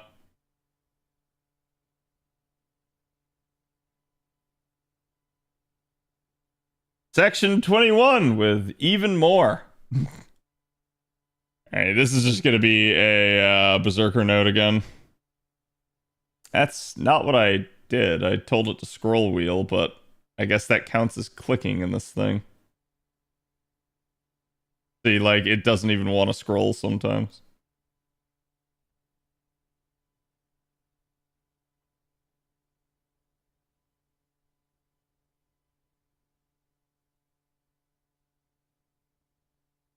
This is definitely reminding me why these fights were a pain. Yeah, I mean, if you go in blind and you don't have, like, stellar units, these fights could actually just kick your ass. Babylonia was a major problem for people to get through at first when it came out. After that, people, I think, kind of developed strategies and got used to it, and it was not as big of an issue. Like, even by the time, like, stuff got to an A, we already had the gift of, like, clairvoyance on our side, so, like, we knew what everything had. But, like, back in the day, you could have expected to waste a good chunk of AP on some of this stuff.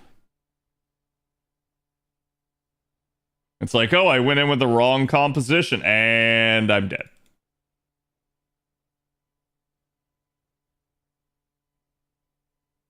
Or you just back out because you don't want to deal with it. Actually, should have gone for the Lady Avalon NP there. But I guess it depends on what's in this final wave. I bet it's a dragon.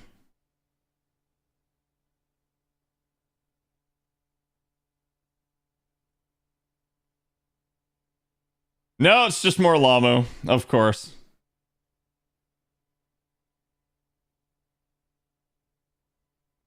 And we have enough, just barely. See, we only needed 10% refund for that. This is just one of, again, the reasons that, like, Ibuki is as strong as she is.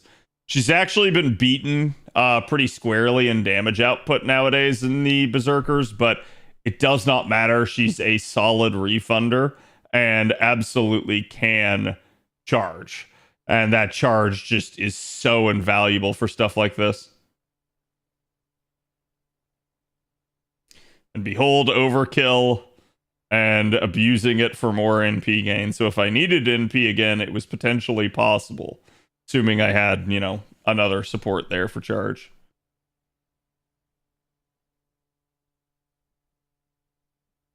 Objectively, Babylonia is harder than Camelot. Oh, 100%. Babylonia is absolutely harder than Camelot.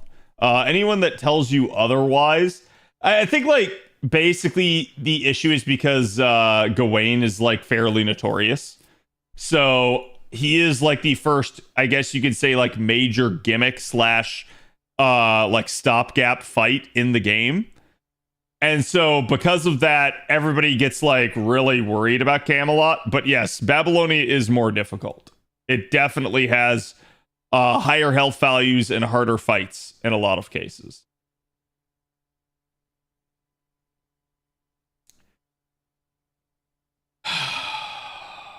This is the death proc fight, isn't it, chat? Because I believe one of these is King Hassan that I can take on support.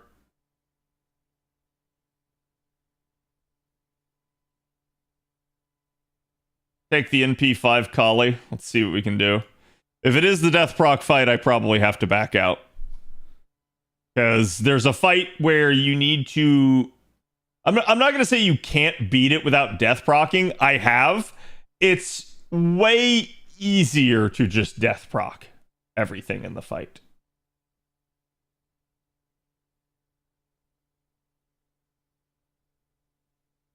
It's the death proc fight.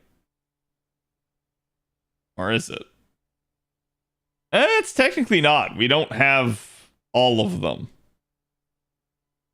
The 11 llamas are beasts. Yeah, just this isn't 11 of them, right?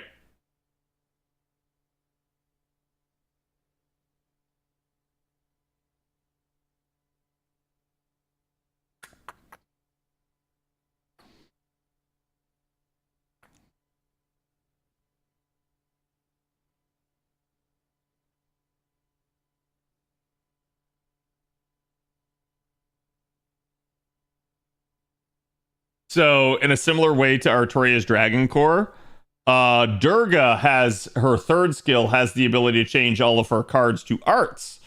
That is definitely an abusable aspect for something like this. And she is doing solid damage because Durga is quite effective here.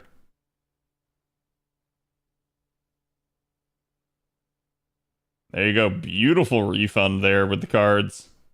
Without the cards, refund not so great.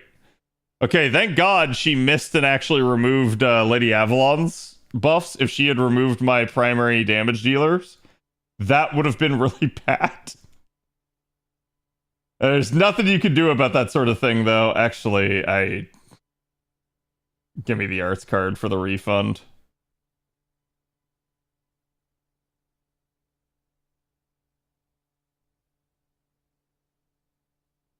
I'm also doing this not only because it will heal, but it's also going to put some buffs on Proto Merlin / Lady Avalon here, which makes it a target should the Bel Lamu decide to start spamming the buff removal. So it's better to have 33% chance of her getting hit rather than having 50% chance. If she has no buffs, it probably won't target her for buff removal.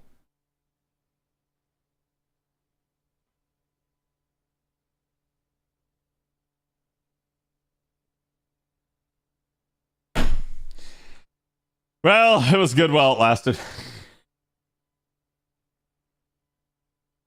It's so unfortunate, too, because we were ready to NP again.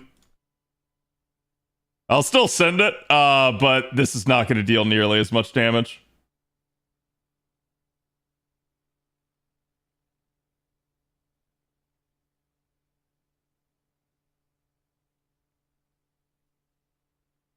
The effort in building up after Camelot, it felt easier to me.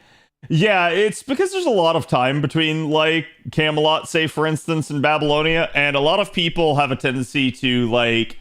So, for instance, you could say a similar thing happened with LB5.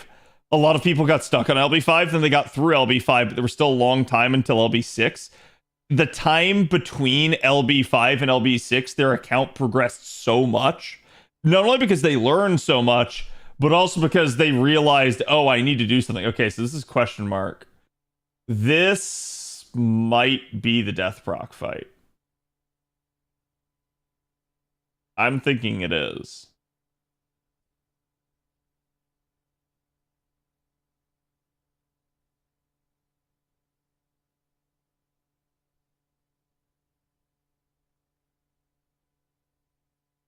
So I'm going to look for units that can basically AoE death proc. Kind of the ideal scenario.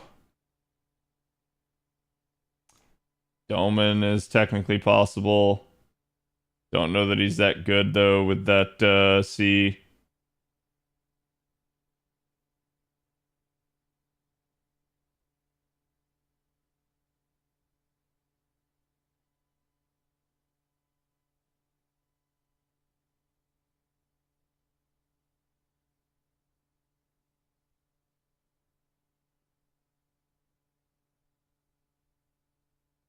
Or I could take it with a QPC.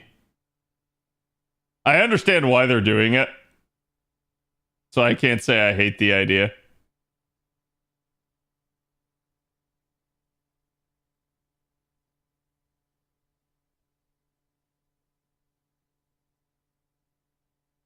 Unfortunate. Okay, I did not see the unit I wanted. I was looking for another Nidochrist variant, basically. We'll go with Maguma.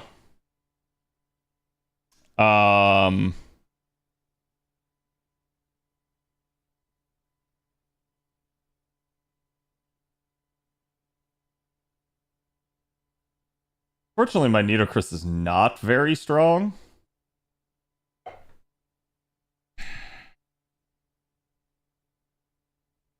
Yeah, there's 11 of them. I'm gonna need multiple Noble Phantasms. This is gonna get spicy. This is ironically enough one of the fights that I could struggle with. This and Tiamat proper. Just depending. I Tiamat proper, I have to remember exactly how she works. You can see quite a bit of health here. They're beasts. You're not going to get a whole lot. And you are constantly getting drained.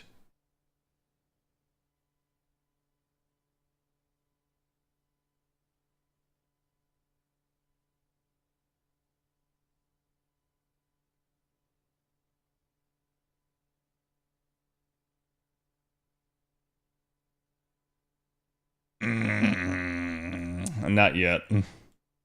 And same thing with this. I don't think this is worth.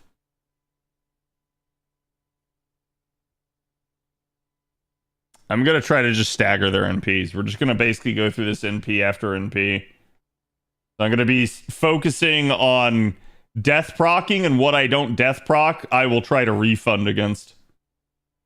We triple death proc. That's really good. Now there are only 8 that I need to death proc. Unfortunately, the only downside is Nidochrist does not get any charge.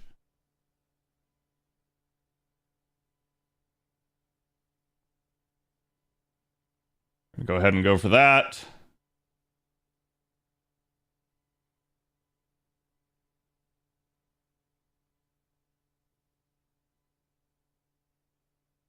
This is where it's like, early I will blitz this, but the problem is going to be getting back to the next NPs.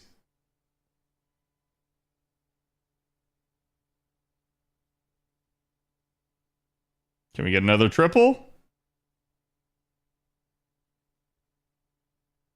We got a triple. The good part about Doman is his damage occurs before, so he does get at least a little bit of refund off of that. There's only 5 more. This is actually not bad. I thought you were only adding randos. I saw the Kadroth on there. I'm only following Kadroth, which anyone can do.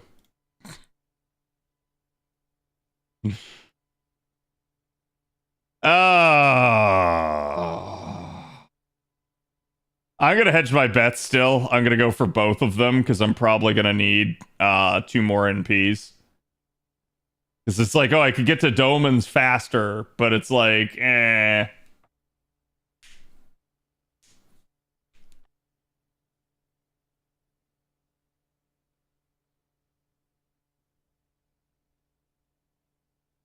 Right now, we're in really good condition. I had a much harder time going through this on my JP account comparatively to either my NA or this.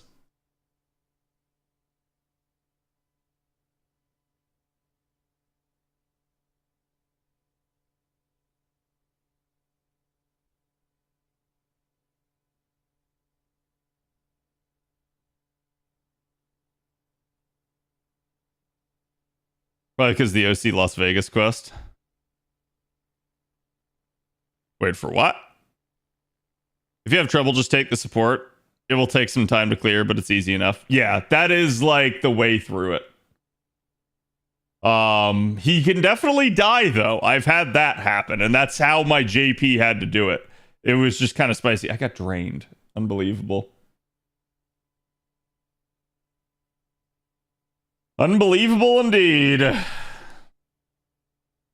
I cannot believe I got a triple arch chain with both Nito and Doman.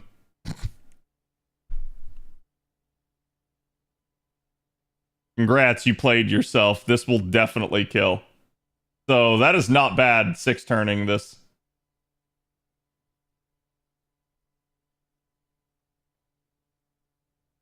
We'll let Nito have the first take, see if she can death proc either.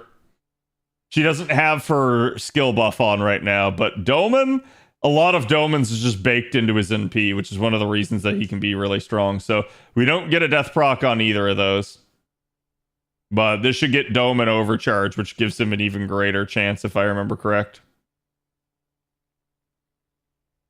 Oh, it missed on one. No. Oh, now this goes a lot longer. Damn it. We had a flawless run until that point. No failed death procs. Then we got 3 in the final wave. Okay, he's got one more turn, so actually this won't take as long.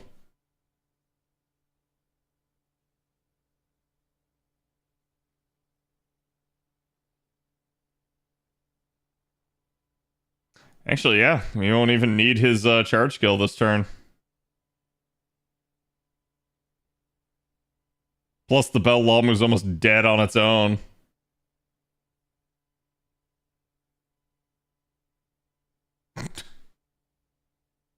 Surely this time it kills. So basically, again, units that have death proc on AoE and can get back to their NP works really well. Doman's going to work really good for this because, like I said, it's baked into his NP. Nitocris can also work. Nitocris Alter can also work. Chat, who else am I forgetting that has AoE death proc?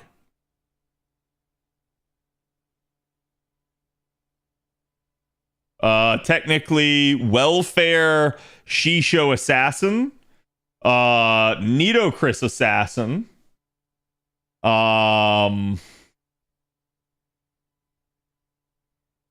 Shiki Saber, so Void Shiki.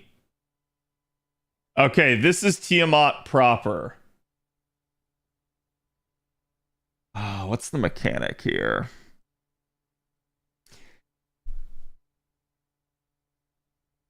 I think this is just a whole heck of a lot of health, if memory serves.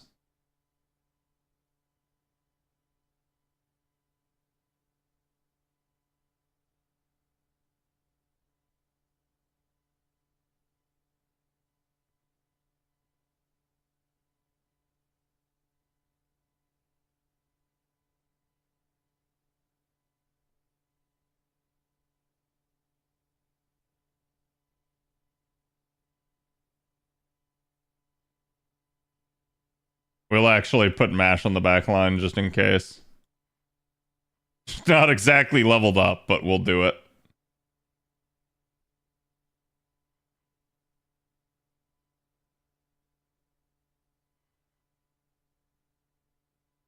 Yeah, I'm going to keep this just for the maxed out healing and party protection mechanics. If I remember correctly, though, one of the things you want to do is you want to buff blocker, if I remember correctly, and I don't have that in my kit. but I may be misremembering. I know when I did this on, is it JP? I think I there's a clip that's like around, like just rotating around of me like basically one-turning Tiamat and critting her to death with Jalter. And it was hilarious.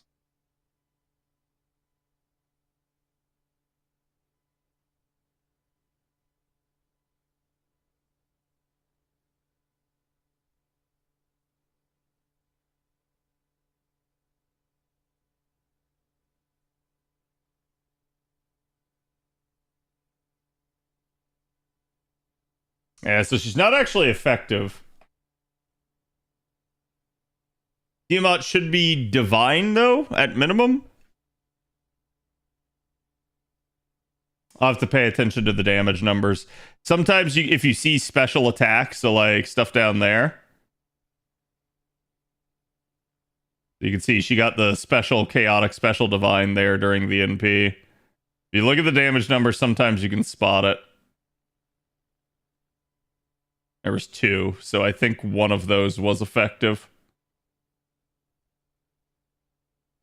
That is Tiamat Chaotic Divine. There we go. There's the Nullify buff.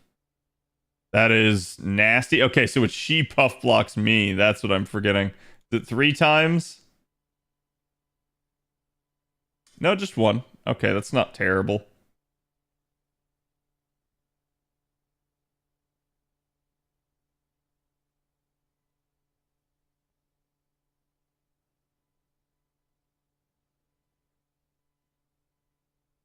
Basically, I just went ahead and burned Proto Merlin's Invuln because it also is her charge.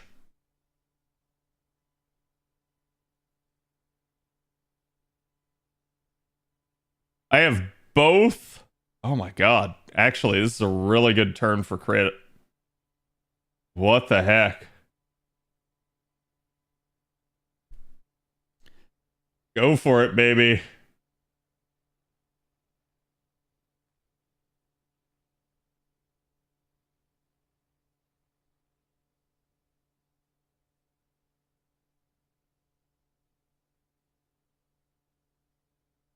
The good news is, again, as you guys can see, you get a lot of charge off of Tiamat's attacks. Charge is probably not your issue too much here. It's going to be basically the buff removal that she does and having the ability to like survive her NP. Really don't have a whole lot here. We'll go ahead and throw in Merlin's NP since he's pretty much maxed out on his gauge. And this is a special version of Merlin. He's a little bit stronger in this fight than he is normally. So Merlin works just like Lady Avalon does, except he heals. You can see it healed on the front end. Merlin's NP does not normally do that. It normally heals you at the end of the turn. But this specific NPC one heals at the front and at the end of the turn. So it's just even stronger, basically, for getting you through the fight.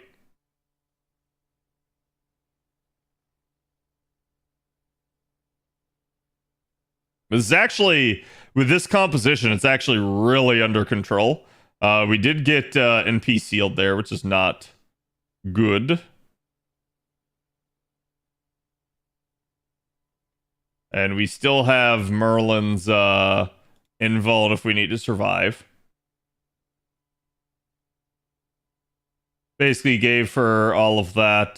We're pretty tanky at the moment. I'm going to go ahead and basically do an Arch Chain with Proto Merlin's NP. This should allow us to kind of get even more healing back, basically, because again, max HP up's not wasted. So there's one of the reasons why I did Merlin's NP first.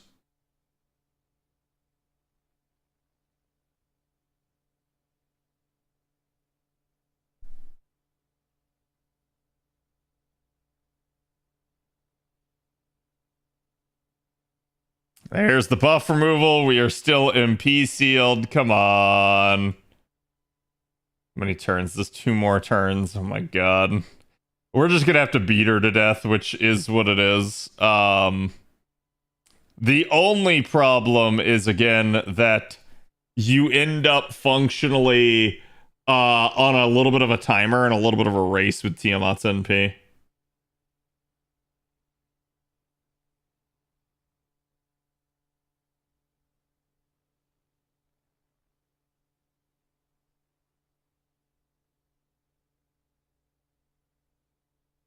And you also do get the proc effect sometimes, just for the specific fight of basically the 4,000 HP up that just kind of constantly happens. So there's a whole lot of leeway in completing this. It's more just worrying about Tiamat's specific gimmicks that are going to be your issue.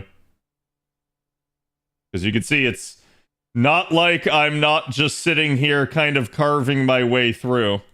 Actually going to go with that over Castoria's cards. This is at least a brave chain for her, and I will get some at least a chance at a decent crit out of it with an extra attack.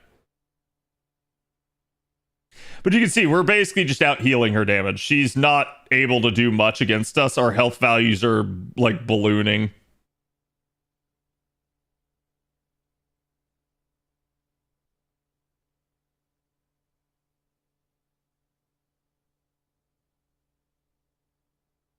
Okay, I thought she was going to MP seal me again. She didn't. She gave me an out here on the quote-unquote final turn. So we should be good. Just to be on the safe side, I'll pop the info.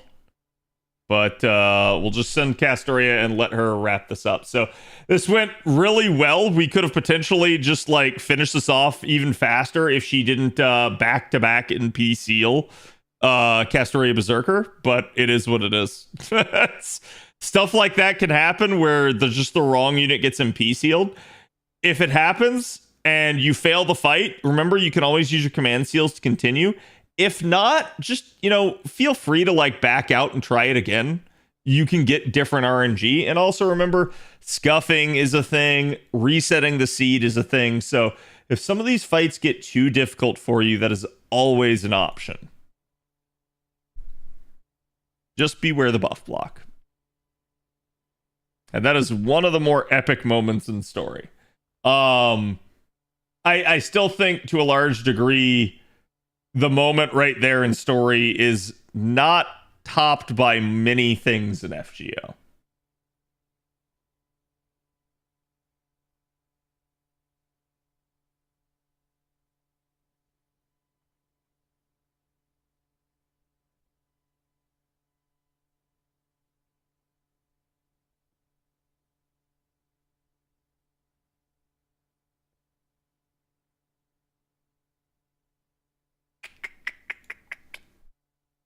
Use Gil. Gil can definitely be nice here. But I kind of just want to go with it.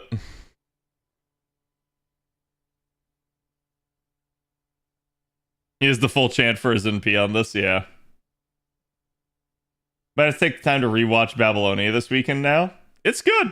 I recommend it. I think my only gripe with the Babylonia anime is that it cut out some of the comedy. And that it also cut out, how should I put it? Like, it basically also cut out, like an intro that would have helped new people get into it. Because I actually think if Babylonia was properly set up and explained better, on the outset, that Babylonia would be a really good, like, recommended starting point for people. At least in the sense of, like, getting into, like, FGO. You're gonna do it to me, aren't you?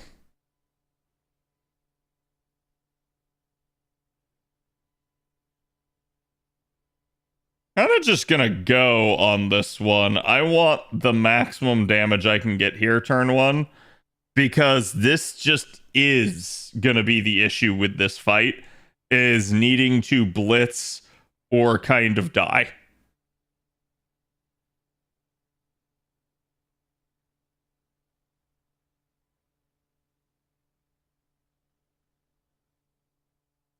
And that did not deal a lot of damage.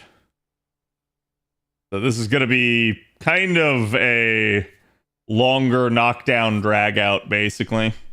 But I do have the makings of quote unquote the invincible comp. Again, the buff removal and buff block mechanics here are going to be the spicy ones.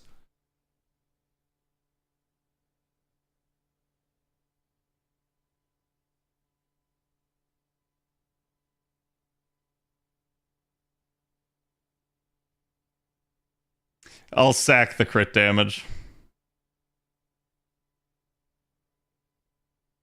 Oh, good lord. It happens.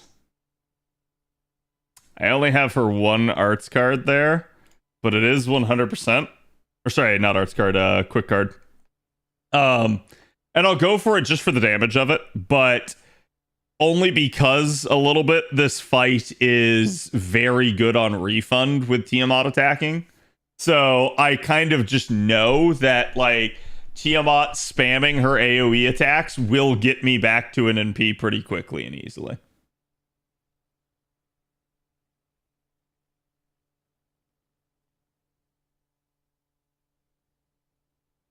Okay, good damage there. Really good damage.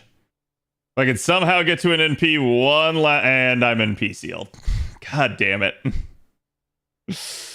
Oh, she did it to me twice where she NP sealed my nuker. It happens.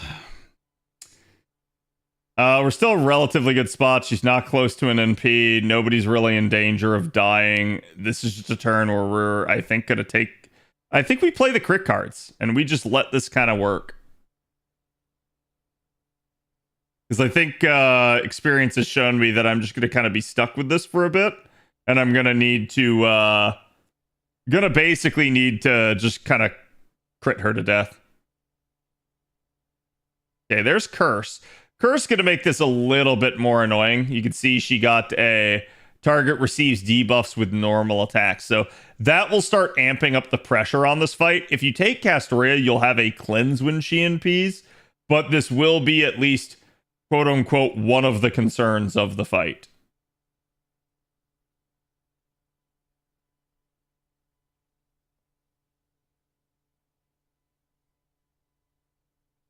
We're actually going to go with my Castoria's cards, the original Castoria here.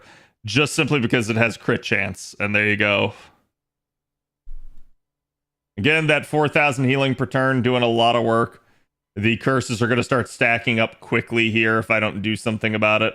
We have one more turn of NP seal. I will, I think, protect and do a Lady Avalon NP just to be on the safe side. Because we are ready to NP the second those NP seals get off anyways.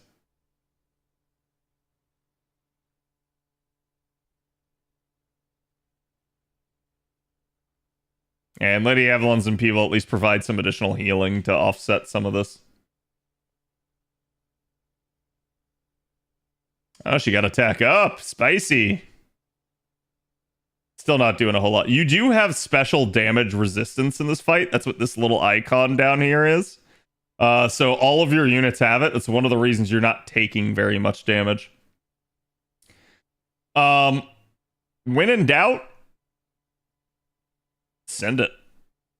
I will let Castoria do her NP first, basically, because I will get multiple stacks of solemn defense here.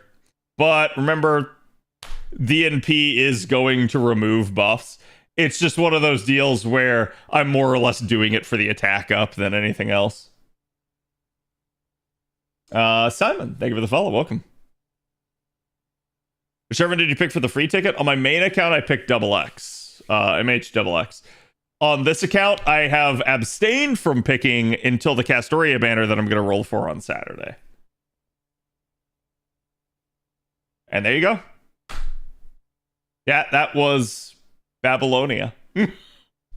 So again, Babylonia is a little bit harder. You can see you're starting to get into fights that are like, oh, okay, there's like some mechanics. There's some gimmicks. Keep in mind, that's one of the things that you're going to be facing now more in the future. Fights after, like, Tiamat especially here, going into Solomon Temple of Time, going into Epic of Remnant, if you choose to do it, it's technically optional. So I advise at least postponing it until you're caught up on story for the main parts. But even into like Lost Belt and stuff like that, yes, you are going to have to face gimmicks a lot more often. And now, at least after Solomon Temple of Time, we will be facing what amounts to break bars. And break bars, I think you guys have at least gotten to see some with some of like the event stuff that I did early on, but they're going to start becoming a much more common feature, as you can see why, you know, Merlin kind of caused stuff like that.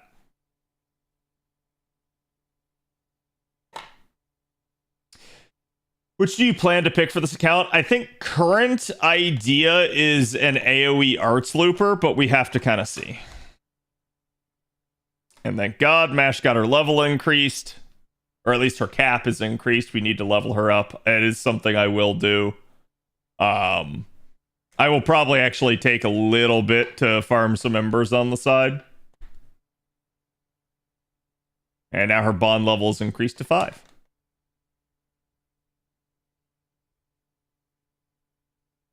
And we got Mash coins. I forgot that's a thing. This is what I was expecting it to be, was the Grail.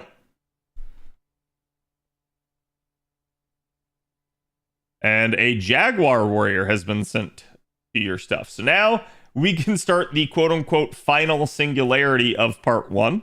This is Solomon Temple of Time. There are raid battles here. They are going to be the demon pillars that you have to do. They're not a proper raid anymore. You only have to do the repelling battle, but they were certainly fun when they were out, and they were really good farm. But yeah, it won't be that hard for people that, you know, probably didn't have any struggles with part 1. Your issue will be the actual final bosses of that, not the demon pillars. And there you go. You can see I've gotten a whole lot more things basically for free exchange conditions. And we also now have even more rewards for completing this. So lots of QP, 13 Saint Quartz, 500 Leaves of Evocation.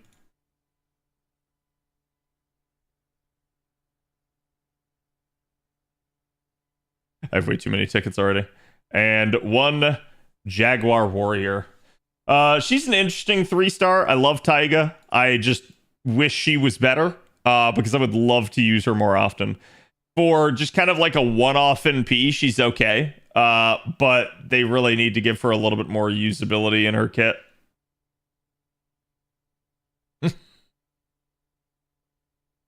Surprisingly strong if you try using it. It's true. She is actually like, her NP damage numbers are not terrible. At least assuming you have, you know, multiple copies of her. Single copy of a 3-star is not gonna hold up very well. But that just is the way it is. She is a story locked 3-star as well.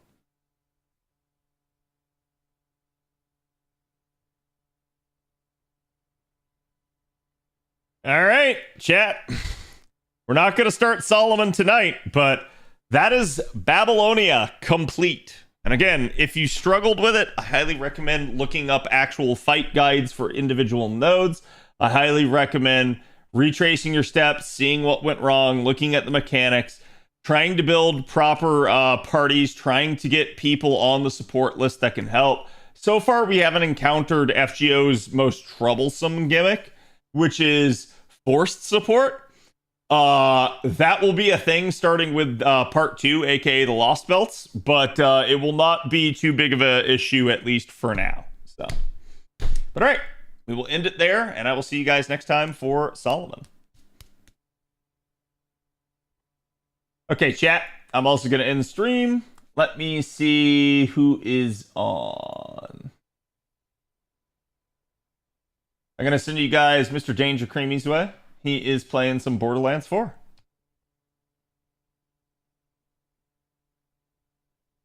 Oh, and if you haven't already given Mr. Danger Creamy a follow, go do so. It's a good thing. He is a member of Team Explosion, my stream team. He's a good buddy of mine. But Epic of Remnant is not real. Yes, it can't hurt me. But yeah, I will be back tomorrow. We will be rolling. Well, no, we won't be rolling Castoria tomorrow. So we'll probably do Solomon Temple of Time tomorrow then. And then Saturday we will roll Castoria, and then I'll probably do some